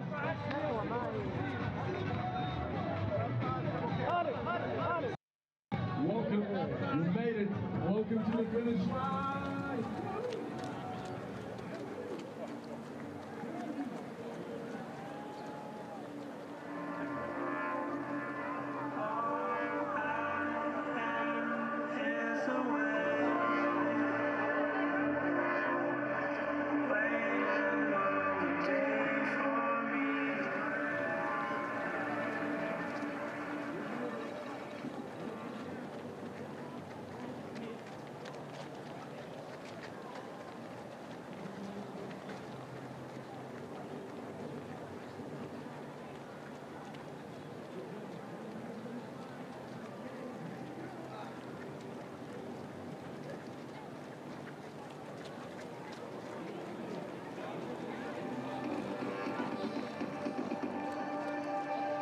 Everything I see is a reflection of my ego.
You're going to compete, I mean running? I don't know. Now that it's raining, probably not.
And you brought me back to life. Yeah, you rectified my darkest side.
C'est un petit peu que j'ai avancé.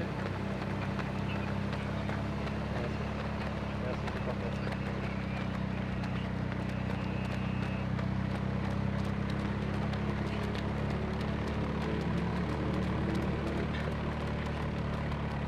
Ah, il est en plus tout devant, ça va être nickel. Ce serait bien qu'ils se mettent pas devant nous, quoi.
حياكم خط النهاية. سلام, you guys made it. Smile, you're a champion and definitely walk tall. Welcome to the finish line.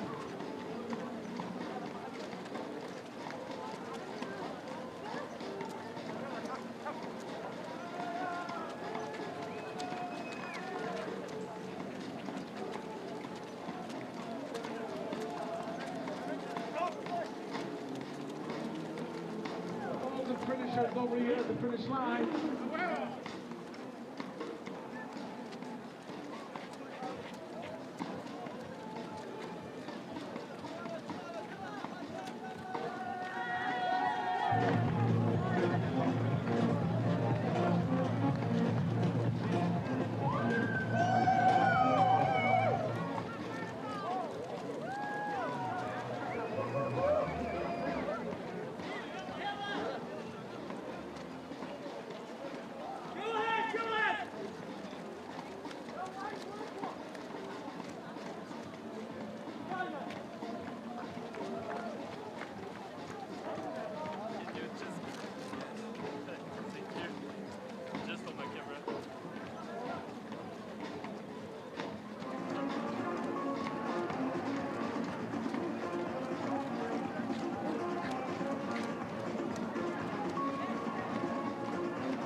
you.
عشان